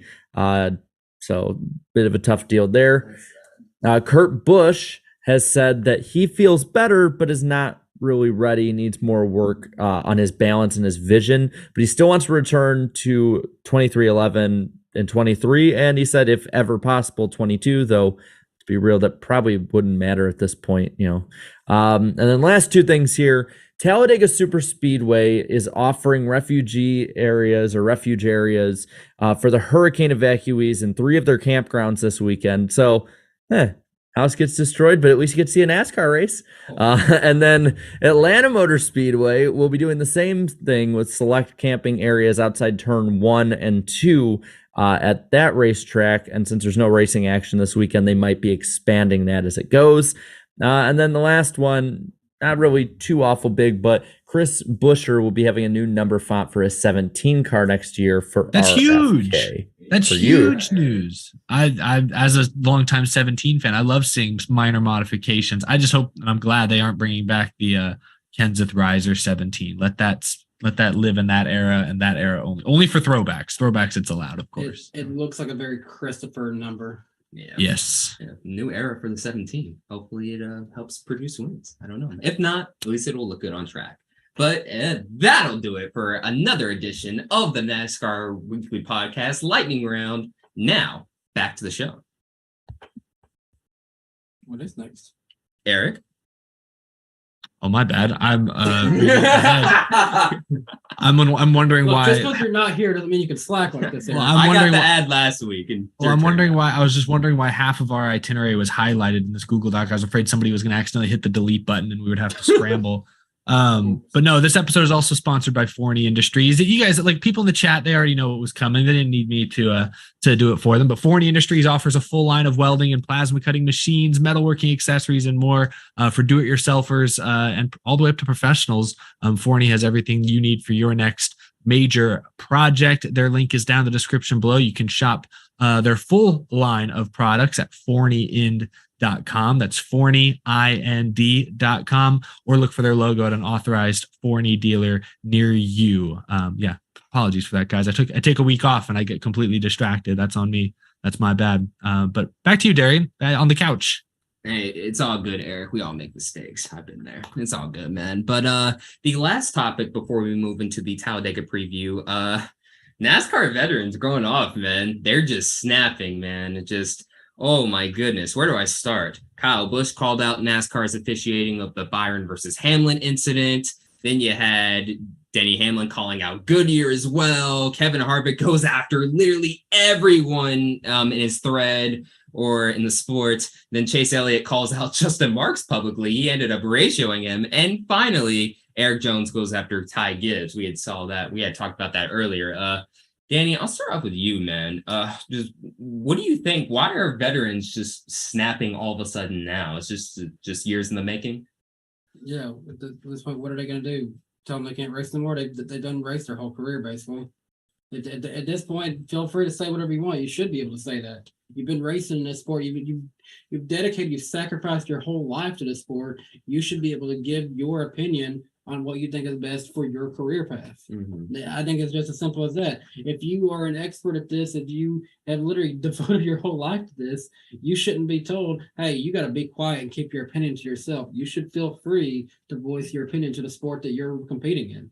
Well, on that note, Danny, up until recently, drivers weren't allowed to. They were told that you can't, if you have something negative, don't say it, or you're going to get fined. The action's detrimental to stock car racing. But I wondered when Harvick, started selling his crappy ass parts T-shirts. I wondered if NASCAR was going to either pull him aside and maybe hand him out a secret fine or tell him, hey, you need to take that down. Clearly, they didn't. He's been doubling down. I saw he released a crappy tires T-shirt today. So I think the bigger question there's two bigger questions. One, why, like you just asked Darian, why are drivers speaking out about more topics these days than they have in recent years? And I guess secondly, is this actually good for the sport? Or what does this tell us about how things are happening behind the scenes? Does this tell us that drivers don't feel listened to? I think in some respects that's probably true, but in other respects, like Kevin Harvick kind of got put in his place a couple weeks ago when he discussed NASCAR is too cheap to fix any of the fire issues.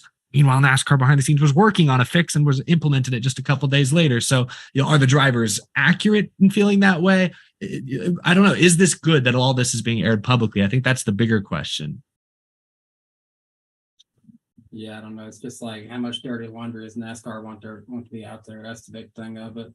But like I said, Harvick has been able to go in and profit off of this with those shirts being sold. But I don't know. Yeah, you go into the actions detrimental to stock car racing deal, but then if you go and say, hey, you can't sell shirts, then he's going to go around and say, well, you didn't say nothing to Mr. Bowman about selling those hack shirts. So then you're going to get into that kind of territory. Let's be honest too about some of these guys. They're almost at the end of the road. They don't care. It's not going to matter if they get suspended or whatever. They've done Harvick at this point. Harvick, Kyle Busch, Truex, all these guys. They've done all that they could have done in their career. It's what are you going to do? Suspend me? You're going to do fine me? Ban me? Fine. Yeah, basically it's okay, fine. I don't want to be here anyways. Yeah.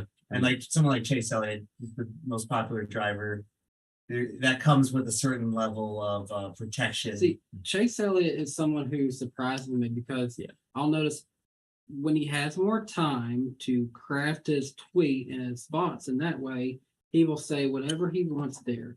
But then when I was at Bristol and I asked him, straight up, do you think the NASCAR needs to do something to this package after what happened? And he just said something along the lines of, that's not up to me. I don't make that call. I'm not going to say anything about that. And I get that in a heated moment, you don't want to say something you regret, but it's also like, you are the most popular driver. You should be able to say how you feel about the sport. Well, I'll ask this. I mean, because to me, this is a little more, I won't say bigger, but it's definitely more noticeable than people are really making it out to be. When is the last time we've seen virtually every veteran in the sport just pissed and just basically putting it all out there? We didn't see it with the last generation when they were retiring. You look back and you didn't see it literally every week, having 5 or 6 main veterans doing this every week. Like, I think this is a bigger deal than people are making it out to be. Like, there's guys that are older, yes, like Harvick and Hamlin, but Kyle Busch, Chase Elliott, Eric Jones, I saw there were a couple others that had a little more minor ones. Like, drivers are out here now in more force than we've seen in recent years, and it almost feels like because it's on Twitter, everyone's kind of ignoring it. And yes, I'd say ignore most of the people on Twitter, but when it's the drivers using what is essentially the public space for what they have now, like, this is, I think, a lot bigger than people want to say. Like, drivers, I think, are fed up with a lot of what's going on, whether it's with some of the younger guys in their competition, with the stuff that tracks are wanting to do, NASCAR. Like, drivers over the last couple of years are just getting more and more and more fed up, and it's like, eventually, when some of these leaders of the garage snap, there's going to have drivers that follow them, whatever that might be. This reminds me of one of those interview segments I saw on YouTube, probably produced 5 or 6 years ago. It was Tony Stewart getting interviewed by Kyle Petty, and I believe he recalls an incident. This might have been when NASCAR was first announcing the plan for the playoffs with the drivers. I think he said something along the lines of he and like a bunch of other drivers went to NASCAR and like presented a list of grievances, or more so like a list of like, look, here's what we're doing wrong, and here's what we can do to make the sport better. And then he said, whoever that NASCAR executive was, they presented the complaints to, they basically said, no, you're wrong. We're going to do it our way. Okay.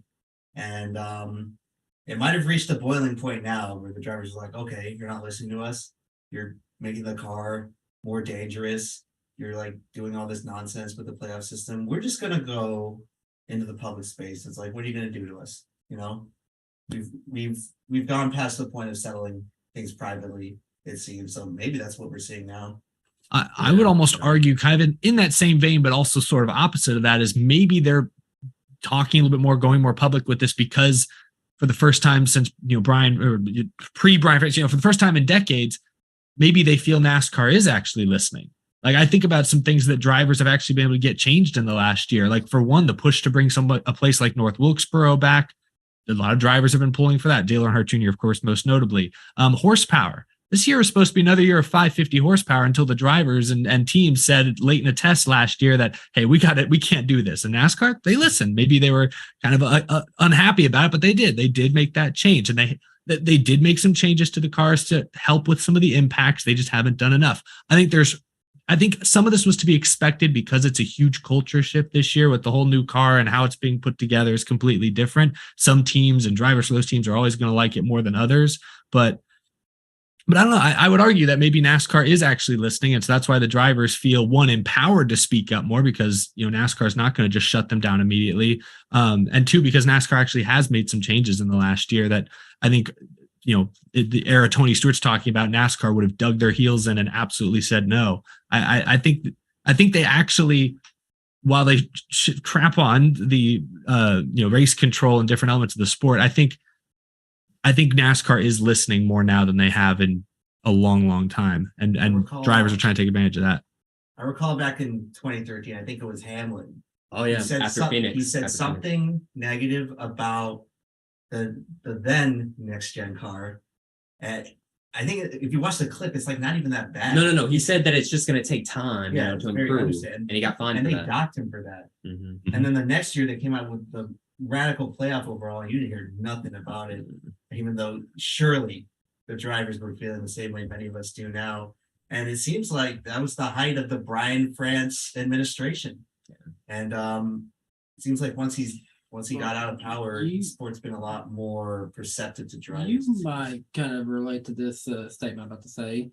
Recently, the WWE has departed from Vince McMahon. And Right. wouldn't you say what we've seen so far is that there's a little bit more creative ability, a little bit more freedom to kind of say what people thought? There was in a that feeling. company? There was a feeling among fans for years that Vince was holding back the WWE and So their it's- potential. He's almost like our Brian France in this kind of situation. Right. R.I.P. to drunk Brian France. Oh yeah, God, but not I forgotten. missed that too. Wow. God, but not forgotten. Wow. Yeah, I that's almost something did I forget. thought Now I about feel doing bad. But no, in conclusion though, I mean, like I guess like the last time basically a lot of veterans, voiced their, concerns and stuff, I would have to go back to maybe like 2000 for the Darlington Southern 500 weekend, because that was a week before the New Hampshire race that fall. And remember that year they had two drivers, Kenny Irwin Jr. and Adam Petty, die or whatever. And basically like the NASCAR drivers, they were ready to strike and say like, hey, you better like fix this safety issue here or we're not going to participate in the New Hampshire race too. So I don't know, like, that's obviously, way different from this too. I guess, it's the same when it comes to like, people voicing their opinions, but what does that say? Dairy Boy in the blast said in the chat, where are they now, Brian France? He actually owns a chicken restaurant in Charlotte. Yeah, he owns a chicken restaurant. Of all things. To quote Talladega Nights, to quote the Colonel Sanders, I'm too drunk to taste this chicken. Yeah, basically. Yeah, but I think it's great. I think it's great for the sport having drivers voice their opinions like this. Obviously, we were deprived of this for many, many years under the Brian France regime. It's good to see them have that leverage, Yeah. that bargaining chip, where now it's in a sense they can turn the fans against the sanctioning body in a certain way. And a lot of other sports, it seems like they don't allow their athletes to speak out hardly at all. But Because they No. know, like, if they like fine them or like suspend them for saying this stuff, the fans, they're just gonna revolt, man. Like more than ever. it's good. Driver transparency, driver Mhm. freedom of Well, expression. yeah, It's a positive step forward. Even back then, like 2013, we were talking about that. Yeah, social media existed, but it was nowhere near where people could even have remotely close to a platform for fans to even come in and support us something. So, like back then, this kind of format here, 4 guys or 5 guys talking about their thoughts on NASCAR, that didn't exist. You didn't have anything like that. You had really just NASCAR controlled media back then. And there was no way for fans to really voice their concern without like, what would they do back then? They'd be like, email us at this, and we might pick your email to come on our show. That was what they had back then. Oh man, yeah, the times have changed for sure, for sure. And it's great to see. And hopefully NASCAR didn't do anything to impede on their opinions. So we like it. We are now at that point of the show where it's the preview time, the Talladega preview segment. So Talladega's this weekend. Oh my goodness, 3 races. Absolute chaos. Maybe just throw Incoming. darts at the wall and that's it. Yeah, might as well, or pick out the take out the old random number generator. You do that. What, it doesn't work for you? I'm going for points. There you go. So, Yeah, you're in a hole. Can we Hey. actually have yeah, Okay, not so much more. Now he's in a hole. yeah. Well, we're all kind of close together. We'll see. I'm in the basement right now, but we're gonna review the pick points, and let's just say, chat, just stay tuned. As for the truck series race, it's the Talladega 250. Doesn't look like they have a sponsor. 100 laps in total. The start time is 12:30 p.m. Eastern time on FS1 and MRN radio. The weather for this race, well, it's I don't see any. We'll talk about later. Okay. We'll talk about that later. It's okay. I see why. The Xfinity Series race is called. The defending winner of this is Tate Fogelman, to remind everyone. Oh, okay. Sorry, Tate Fogelman. God. Yes. Oh yeah, and what did the president That's Talladega how say every afterwards? race should look after Talladega. Oh my goodness, crazy. As for the Xfinity Series race, the Sparks 300, 113 laps total. Start time is 4 p.m. Eastern on USA/MRN. The weather for that day is 77 degrees with a thick, and that is THICC, thick cloud cover and a 12% chance of rain. And the defending race winner is Brendan Brown, which is also going to be his final race for Brendan Built Motorsports. Do you think we'll find Kelly Stavis? Oh yeah, Eric, have you found Kelly Stavis yet? Oh my God. Have I Yeah, have haven't you been found searching. her yet? No, I've She's got to be wherever they're hiding Rutledge. Yeah, she's been hiding, bro. Oh yeah, and where'd he go too? That's right, bro. Yeah. he got stuck in the Dawsonville port. Yeah, I guess so. They wouldn't let him leave. one And of us. as for the main event, the Cup Series race, the Yellowwood 500, 188 laps. The start time is 2 p.m. Eastern on NBC/MRN, and the weather for Sunday's race, 72 degrees, partly sunny, a 16% chance of rain. The defending race winner is Bubba Wallace. And really quick, before we move on to the pick points, let's go over the betting odds on the NASCAR Weekly podcast. As for the favorites, they are all the same, plus 1,200 apiece amongst all 5 of them. William Byron, Ryan Blaney, Kyle Larson, Joey Logano, and Denny Hamlin are apparently the favorites. They don't watch. Yeah. They I don't. don't know why Blaney necessarily one of the favorites. He won Atlanta, Like- Daytona, I guess. Yeah. Blaney, I get. Yeah. I have no clue why Logano, I Larson. get. Yeah. I get. But I guess they don't really watch racing all that much, I guess. But as for the best of the rest, Tyler Reddick is plus 1,500, as well as Ross Chastain, Austin Cindric also plus 1,500, and both Christopher Bell and Bubba Wallace plus 1,800. I saw Mr. Bell was in the chat earlier, and good luck to your son this weekend.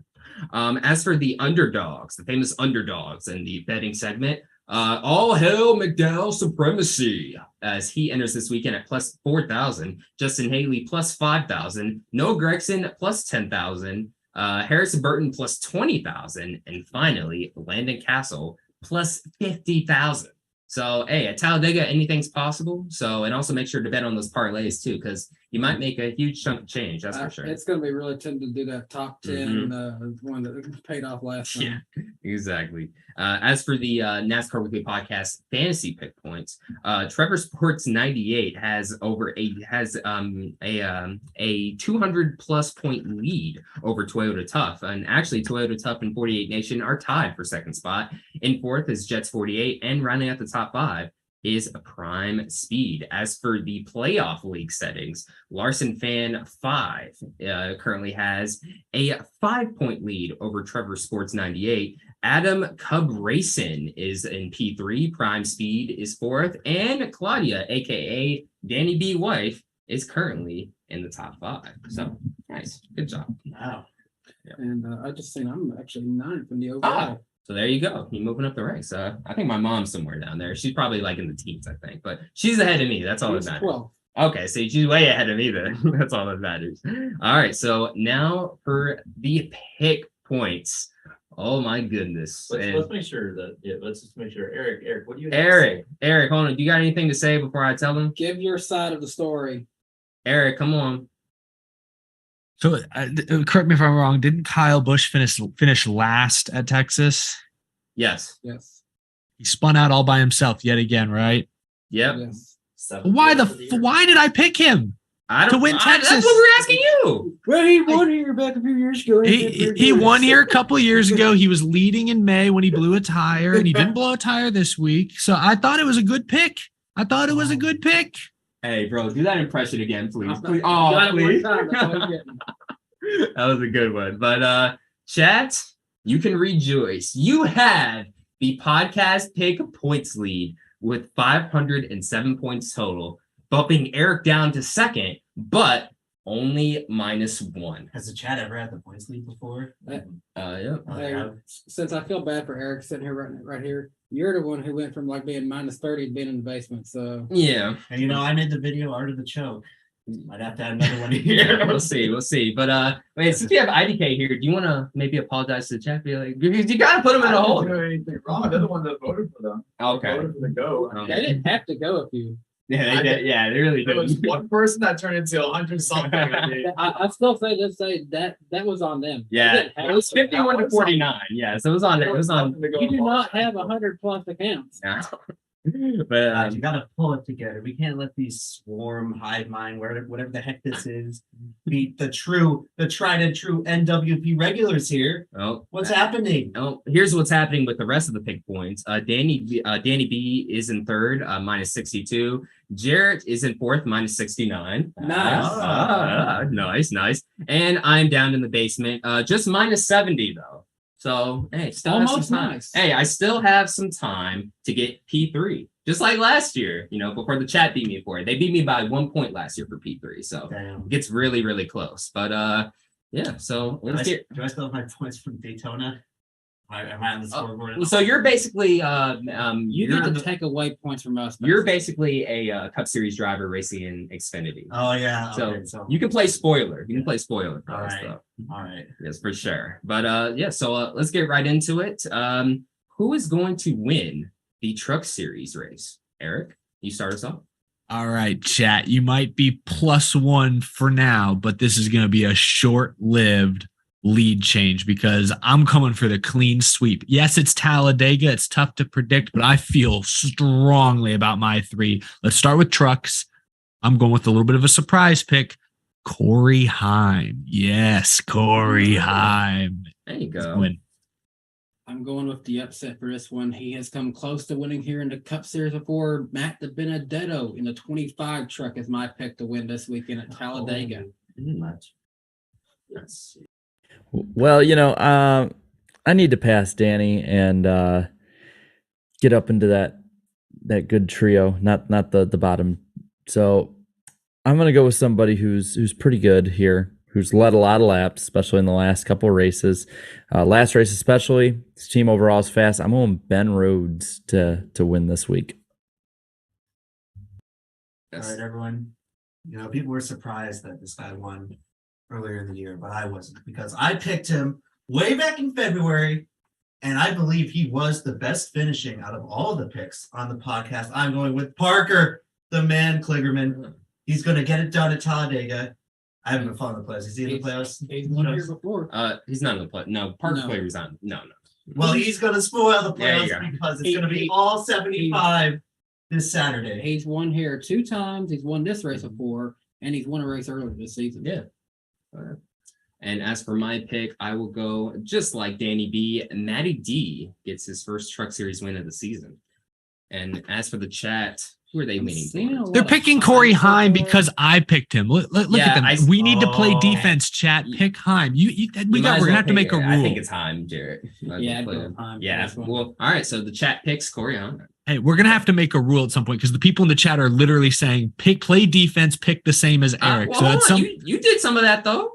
No, I didn't. I always go All first. I fair. can't play All defense. fair in All right, this. maybe every other week they got to submit their pick before Eric does. Exactly. I like what EmpLemon's saying. Yeah, it's only fair. It's only fair. How can we enforce this? I don't know. I don't know. There's one way. Uh, America. All right, we'll talk about it later, but let's move on. The Xfinity Series winner, Eric, who's going to win? All right. I think I picked this guy about 3 or 4 weeks ago, the start of this streak. I'm rolling with Noah Gregson. Make it 5. I'm going with Noah He's Gregson. going to get 5. Wow. Yep. That's a good pick. He did win here back in the spring, but my number one go-to guy in these super speedways and Xfinity Series, he is the best on these types of tracks. Austin Hill. He's going to win this weekend. Well, I'll say this about Danny. He's correct. Austin Hill is going to win. Well, Austin Hill might be the common pick. He's looked like the best super speedway racer this season. But the last Xfinity super speedway race at Daytona, the all-time great 2022 Daytona Xfinity race, there's a driver in the field that showed me something, a level of tenacity where I'm going to be picking him today. I'm going with AJ Allmendinger, the most consistent driver of the 2022 Xfinity season. I'm saying this because he was wrecked. His car was like completely totaled in that Xfinity race with like 22 laps to go. And he came back, got on the track. Everyone else died in front of him. And he probably would have won that race if the caution did not come out before. So Allmendinger, Mr. Consistency of the year.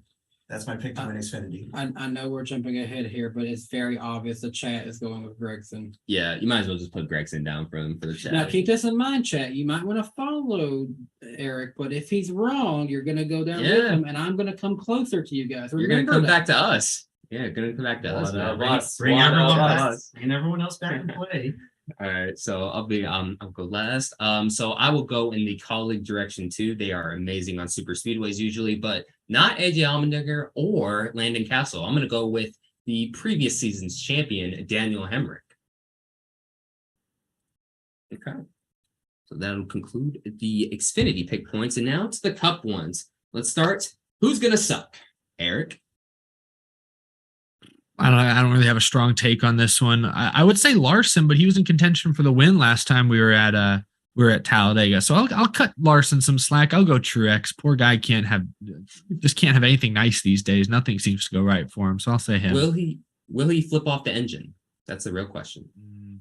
I just hope he doesn't flip, just keep all four tires on the ground. Let's hope not for that. Yeah. But I'm for my Cup suck. What am I saying? Combining suck and pick at the same time, I guess. I'm gonna go Kyle Larson. He's had a lot of bad races here at Talladega and other races. Yeah, he did good in spring, but he's got that cushion so he can afford it a little bit. And I don't see it going well for Kyle Larson this weekend.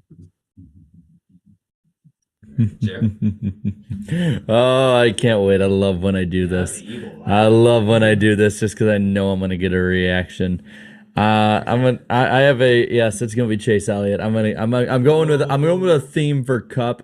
Elliott has just been awful. His team has just had no real, compared to Elliott's standards this year, of course. Elliott has that team's been just a little bit off, and I feel like Talladega is a place that puts him into a must win heading into the Roval. You just want all the chaos. Yeah. All right. So this is a driver who has been mentioned previously on this show today as possibly having a good chance to win at Talladega, but I don't see it. I just don't see it at all. I've watched this driver, and aside from Atlanta at the true super speedway races, it's been feast or famine, and a heck of a lot more famine. This driver is on a downward spiral this week, and that downward spiral is going to get worse. This Sunday afternoon, William Byron is my suck pick. He's going to wish he had those 25 points still in the bank, because I don't think it's going to be good for him. Look for him to be out of the race by lap 50, because at Daytona, Talladega, especially in the clutch, his super speedway record has been pretty abysmal throughout his career. And I will go in the same boat. I was going to pick William Byron as well. So there you go. Not quite as theatrical. The chat seems to be going with Kyle Busch. Yeah, they were going with Amarola at first, but yeah, it's Kyle Busch. Probably only because IDK's right there. Yeah. I know it. But no, it looks like it's Kyle Busch. Yeah, we'll give him Kyle Busch. All right, the underdog pick. Eric, who's your underdog? I'll go Austin Dillon. Okay. Yeah. For me, I'm gonna go with Corey LaJoy on this one. You know, he showed us at Atlanta what it can do. It's a super speedway. Sure, LaJoy can have a good shot at it. I had said I have a theme going, and my theme for Cup this week is Hendrick Motorsports. So, who would be a really good dark horse for Talladega this week? Kyle Larson. Kyle Larson, this is like one of the only 6 races a year that Kyle Larson is a dark horse. Finished in the top 5, I believe, earlier this year at Talladega. As long as he's able to keep the car on track, he has the speed to be up front. All right. So my pick might surprise a few of you. He was in the news this past week, not for something very positive though. But this is an indictment of how I think the race is going to go. My pick for the underdog dark horse is Cody Ware. I think the guys are going to go out there and just kill each other figuratively. Hopefully we don't see any. Let's not say after what happened. Yeah, last let's week. hope not. It's metaphorical. It's going to be mayhem. We got out of it last year because rain stopped the ending of the race, but you saw him getting ready to just go completely berserk. And history tells us that these recent playoff Talladega races have been having no one left at the end, basically left to fight for the victory. So Cody Ware, his slightly lower Rick Ware racing speed, is going to keep him out of trouble all day, and he's going to be there at the end. And you know what? We just might see the purple Nurtec ODT 51 car in victory lane, and it's going to be Michael Jordan had his flu game. Cody Ware is going to come in with the sprained ankle from his Texas crash. He's going to give us the performance for the ages, and I want to see it happen personally. I never thought I would hear the comparison of Michael Jordan's flu game and Cody Ware. The same size. That's a first, but definitely unique on the podcast for sure. As for my underdog pick, let's see. Someone left a super chat. I see. He says $5. It's the Ty Dillon fan fanatic. He always leaves something praising Ty Dillon. But in his super chat, he said Ty Dillon had a 14.3 average finish at Talladega. So, all right, thanks for the $5, and thanks for making my pick for me. So, Ty Dillon. Good. Yep. No. Okay, so that was the last one, right? Other than chat. Yep. Oh, super chat. I'm seeing a lot of 45 out of them. Let's give it. Let's see. You're going 45. Yeah, give them Bubba. Yeah, we'll give y'all 45. Okay. As good a pick as any. And now for the main event, who's gonna win? Who's gonna win at Talladega this weekend? Eric, be careful. I tread lightly. So wait, who did you guys give the chat for their suck pick? Who was the chat sub pick again? It was Kyle Busch, right? Kyle Busch. And who'd you give them for their dark horse? Yeah, Bubba for their underdog. All right, chat. I'm gonna force you to stop following me. Bubba Wallace wins Whoa. at Talladega. Tactical play right there. Makes it 5 straight non-playoff drivers in victory lane. I'll go Bubba back to back fall Chat is somewhere Talladega. slamming their fist on the ground Yeah, right now. chat don't know what to do right now. Hey, man. thanks for giving me a good dark horse pick. Yeah, there we go. I was worried. I didn't want to pick Maybe Kyle Busch. I didn't want to do that again. Follow me because I'm probably going with the next best available underdog pick to win this one. He's had a great year. Jarrett's gonna like this. I'm going with the supremacy of Michael McDowell to win the second career race this weekend. Nice. Michael McDowell 2 to win. I'd be happy to see We've that. had nothing but non-playoff drivers win. Why not a better weekend for Michael McDowell to become number 20? All right. That's incredibly intelligent, Danny. Great pick. Good job. But unfortunately, I think McDowell will be in the top 5, but not the top 1. I told you I'm going with the theme. Centric Motorsports. We've taken out the 9 and the 5. That leaves 24 and the 48. And earlier, Emp, you said that this guy would be missing those 25 points. I think he's going to miss them because he won't need them. He's going to be saying bye to them. I think William Byron is going to put Texas in his rearview mirror. He's going to get the win. He's led tons of laps this year in super speedways. He's been really fast. I think he gets the win this weekend. Do you hear that? Jarrett doesn't like you. You weren't picked for anything. He'll wreck like usual. All right. Whoa. So my pick. This is going to come a bit out of left field, but Talladega, the entire track could be described as the left field. Unexpected things happen, and this man, he can use a win just about more than anyone else right now. Chat picked him to suck. I'm picking him to win. Kyle Busch is going to get his swan song That is victory bold. in the Joe Gibbs number 18 Toyota. It's been a terrible, no good, very bad year for him. But I think Talladega, the great punisher of all, throws him a bone this weekend. Now watch his motor blow on lap 2. Yeah. Oh, goodness. Okay. So I want to see a 20th different winner this season so bad. It will be a new record, and I'll be there in person too. So I'll get to witness a part of NASCAR history. I've picked this guy multiple times this year. He has yet to deliver, but based on his stats, though, he usually gets 1 win a year, and it's sometimes at Talladega, specifically twice that's happened. Please make it happen. Ryan Blaney is my winner's pick this week. I thought you were just saying Stenhouse. No. Well, with that being said, it looks like the chat is going to follow Darian this week. I was just about to say, Great minds I'm think alike. saying mainly 12s in the chat, so I'm going to go with them saying Ryan Blaney as Yeah, well. so we'll give him Ryan Blaney. But yeah, so that'll end the pick segment. Congratulations to the chat once again, getting the points lead by just 1 point. But Let's don't see if we forget, can keep yeah, it. the season is not over. This season ain't over. This could be a big weekend for this thing to either come close or someone to pull way Yeah. ahead. All of the stuff we said could happen. Yeah. So we'll see what happens with that. But before we head off, really quick, IDK, let's read the rest of the super chats, please. Can you pull that up? Yeah, Make let's sure go it's see refreshed.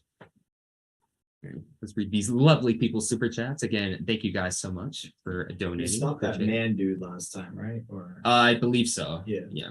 And then as soon as we get done with these, we're going to end the show because it's getting hot. It's getting hot in here, I y'all. do this every week. Y'all are weak. Well, you do this by yourself. Yeah. Not four Is others. the AC not No, I on? usually turn the air off before I did this time. Jared's making y'all suffer. yeah, I'm getting to it. So So suffered.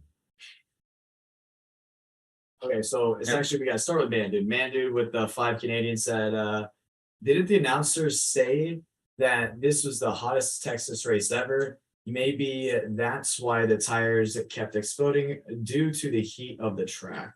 That's part of it. Yeah, I wouldn't doubt it. Yeah, that's part of it. Yeah, but damn, like it seemed like every single tire kept blowing up though. And it got cooler towards the end too, Yeah. after that delay, and they still were blowing up. So Andrew dropped the 10 USD, said Ty Gibbs' statement, I want to apologize for actions on pit road Sunday, as there's a drive into deep left field by Castellanos. That'll be a home run. a And 4-0 so that'll make it a 4-0 ball game. Thanks, man. Yeah, Twitter's undefeated with that. Ryan dropped the 2 Canadians, said, I think 1 hour is the perfect amount of practice. Happy hour. Yeah, happy hour. Yeah. There you go. Bring back happy hour. Speedway Anywhere with the 5 USD said, I'm enjoying this format. It'd be fun to join y'all sometime. Oh, thank you. I'm glad you guys are liking it. One day we might have call-in segments. Yeah. That'd be fun. Maybe. Yeah. I don't know because we've seen some of the stuff on Movie Show before. We're not Dave Moody. No. John- think of the Elliott fan rage. Maybe I'll do it on my post race show every week. If I say something about Elliot, like this is it. First week we do call-ins. Let's do it. John dropped the 5 saying, my dad told me that the aluminum wheels put the tires under a lot of stress and caused them to blow up. Yeah, that was a major criticism of the next gen. Yeah, absolutely right. Groovy Goose dropping the 5. The Hindenburg flying over the Titanic on its way to Fry Festival would be less of a disaster than Texas Motor Speedway. McDowell supremacy, by the way. Good man. Okay, that was like one of the most original super chats ever. Yeah, respect, man. Alex with the 5 to all. What is your coolest angle of a NASCAR crash on TV? Mine was 2019 Talladega with the 62 flipping out of view of the turn 3 wall camera. Does it have to be flipping or can it just be crashes alone? I think it's just And crashes alone. Okay, crashes alone. I'm gonna I'm gonna go with the one that ESPN had in 2014 when you saw the big one going into turn 3 and you see like the 16 go by and then you see Junior's car spinning just right by the camera, like maybe like an inch. I've always been enamored with that shot.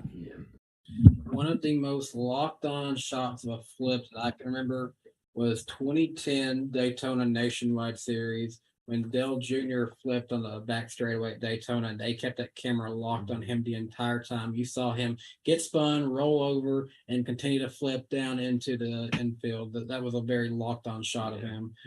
Helps it was Dale Jr. They want to keep that camera locked on him anyway, so. The angles of that Newman flip at Daytona back in, what was it, 2003? I believe some of those close-ups, the axles. The car lifted Yep. up. That stands out to me. All right, honorable mention. Talladega 2021, the onboard cam of Bubba Wallace, like almost hitting. Oh, yeah. on the shipping yard. No, that But for- wins. But for me, it's not going to be the one that most people think of, but there's just something about it that's always stuck with me. In the 2005 Aaron's 312 at Talladega, when Casey Mears flipped over, they had the onboard cam. I think it was out of David Stremmy's back window, and they have slow motion. It's just showing Mears' cards like lifting off the ground. That's always been very, especially eerie to me. I don't know. There's just something about it, something about the composition of it all, where I've never forgotten that after I saw it. Yeah, 2005 Coca-Cola 600 for me when Mikey and Dale Jr., both teammates at the time, by the way, spun out on the straightaway. And they had an angle on one of the replays where basically they caught Junior's car spinning and stuff, and then you just couldn't see anything else. So I always thought that was really satisfying to watch. So I like that. Side note, we talk about good angles. Let's talk about one lost angle that if anyone ever finds anything like this, it's worth a ton of money. Elliott Sadler's Pocono wreck. Oh, Yeah, there was I was talking to Jared about this yesterday. The two like holy grail lost footages in NASCAR is the Sadler one and Montoya hitting the jet dryer. Yeah. And if it wasn't for one person having it, that flip that no one knew if it happened with what's his name, his wife at the Jessica Friesen. Yeah, Yeah. Jessica Friesen. She was almost in that category, but one person had one kind of good angle of it. Yeah. This one comes from Irvin. It's $10 USD. NASCAR needs to modernize their race control and be more consistent with their officiating. I know the FIA are not perfect, but at least they have every monitor feed and data to officiate at the spot. Yeah, good point. Leaf dropped the 5 saying, I feel like I'm repeating what I said about the NFL. Welcome to NASCAR, where absolutely nothing matters and chaos reigns supreme. It'll be chaotic for sure. Yeah. Another one from Groovy Goose dropping the 2. EmpLemon for race control / director.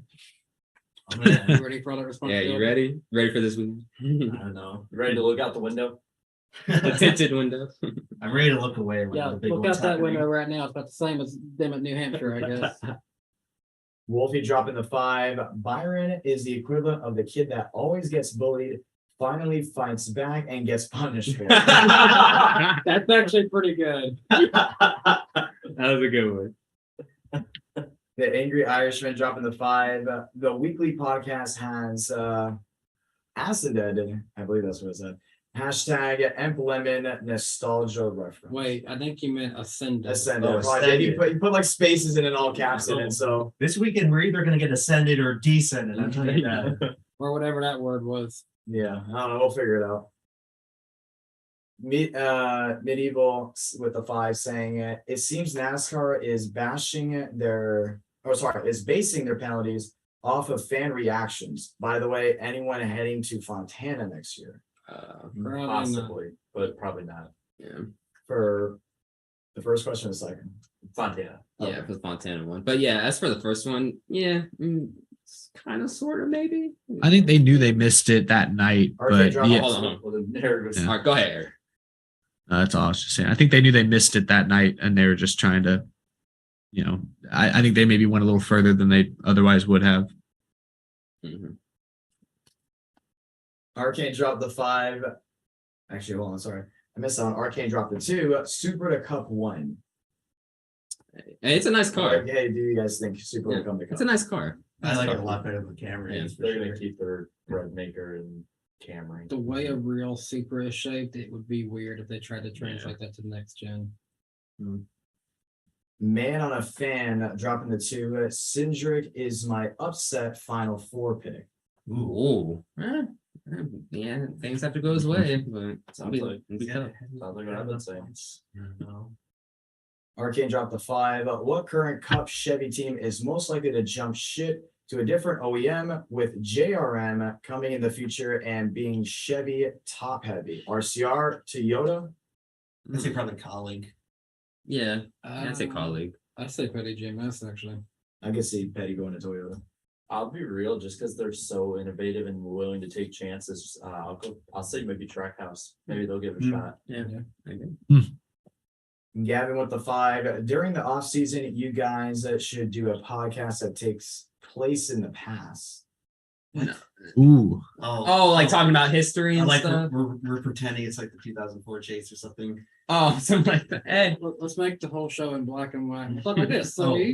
We gotta do if you guys end up doing that, you gotta do 2006 UAW Ford 500. Oh, do the reactions to that.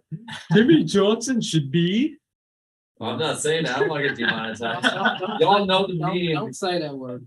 Whoa. Just go to the search bar, type in Jimmy Johnson should be, you'll find it. Like, you'll find it.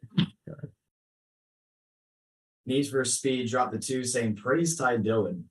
Of course. Yes, of course. The Ty Dillon love. GN NASCAR fan 24 dropped the 2. Which driver is in a downward spiral this year? You were just saying this. Pushing probably in the downward spiral more so than anyone. 7 DNFs. But I think just got a feeling this weekend he's gonna get it. It's gonna make 0 sense, but he's gonna get it. Really quick, can I get the camera on me for a second? No. All right. So, I keep my little record books of like what's going on this year. And I just want to keep this. I wanted to tell you guys this. What do Cody Ware, Corey LaJoy, Ty Dillon, Cole Custer, and Kyle Busch have in common? And Kevin Harvick. What do they all have in common? 8 DNFs. 7 DNFs. Oh my and goodness. and one more.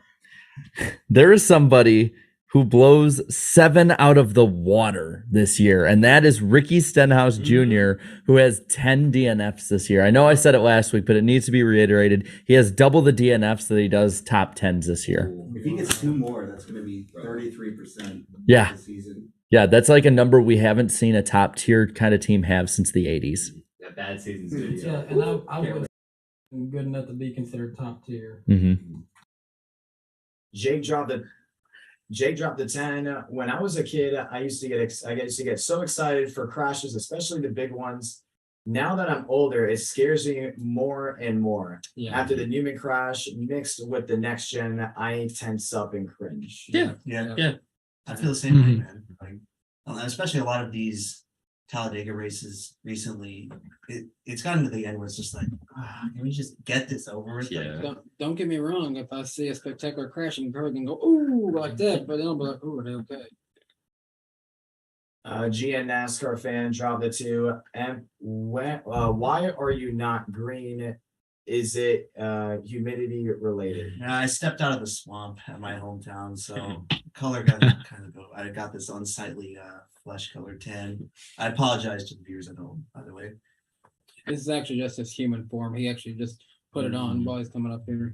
Yeah. He shed his exoskeleton. Now go. Derek dropping the 5. Fun fact, this was Kyle Busch's 32nd race at Texas. It was his first DNF. Wow. Dang. Yeah. That sucks. Let's see. PJM dropped the 222.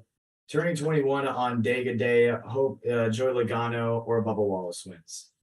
With the way I think this race is going to go, you're going to need your newfound liberty right there. I'll tell you what, if you're wanting Bubba Wallace or Joey Logano to win at Talladega, you're rooting for the least popular drivers in that state. You're rooting for the end of the infield or the post-race interview on the Grand Slam. Yeah. Ross Crash Stain dropping the 5. Goodyear must be getting tired. Oh, as he put it all caps, tire with the D, a little pun. But they blew it. Also, do y'all think it will be the Yellowwood 500, Yellow Line 500, or the Yellow Flag 500? Yellow flag. Yeah, the little flag. Yellow line. Yeah, there's gonna be some controversy.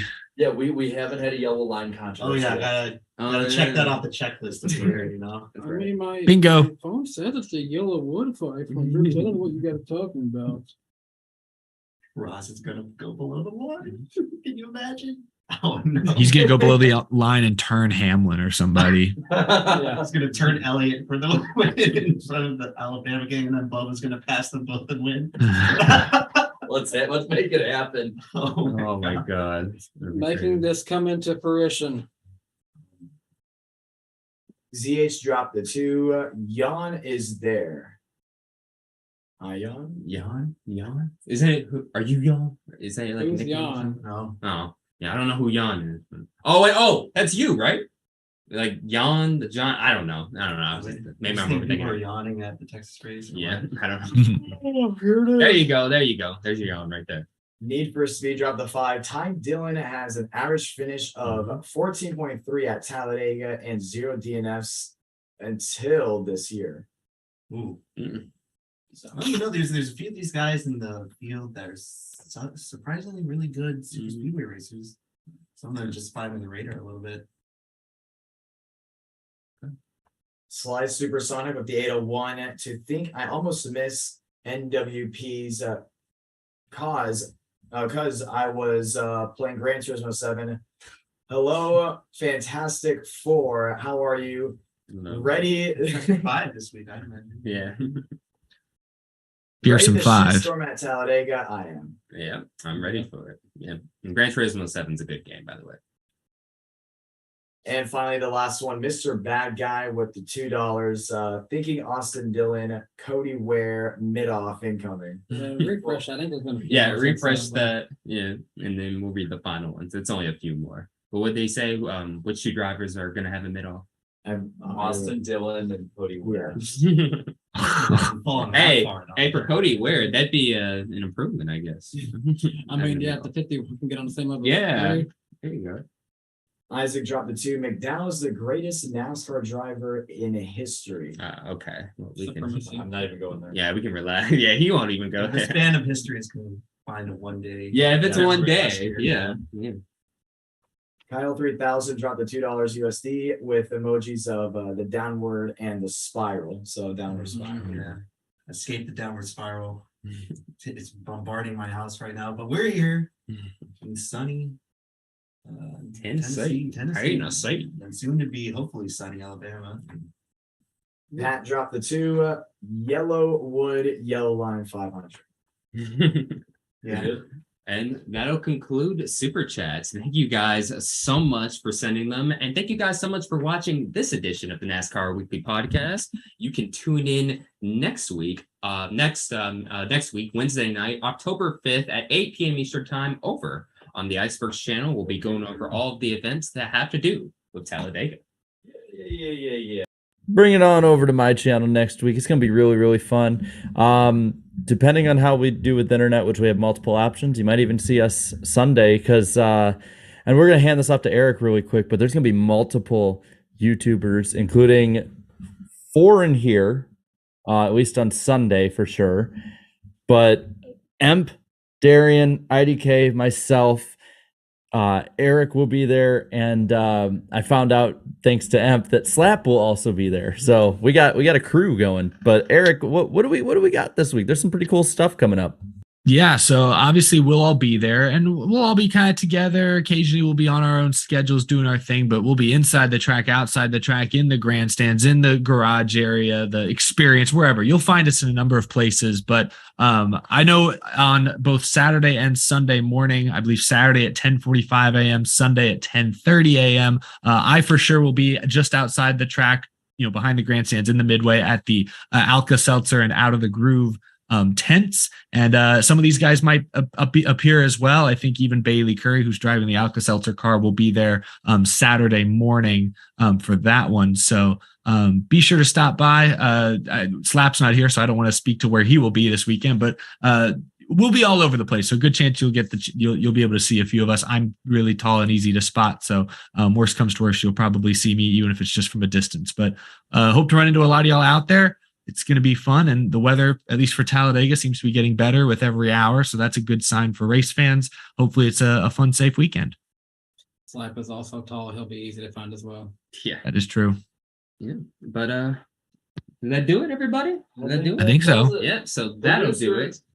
Jonathan, get ready to cue the outro or the intro. We're gonna do our own mail call for this. Yeah, I guess so. Yeah, but anyways, thank you guys so much for watching tonight's special edition of the NASCAR Weekly Podcast. This is Black Flags Matter. Catch you next time. Goodbye.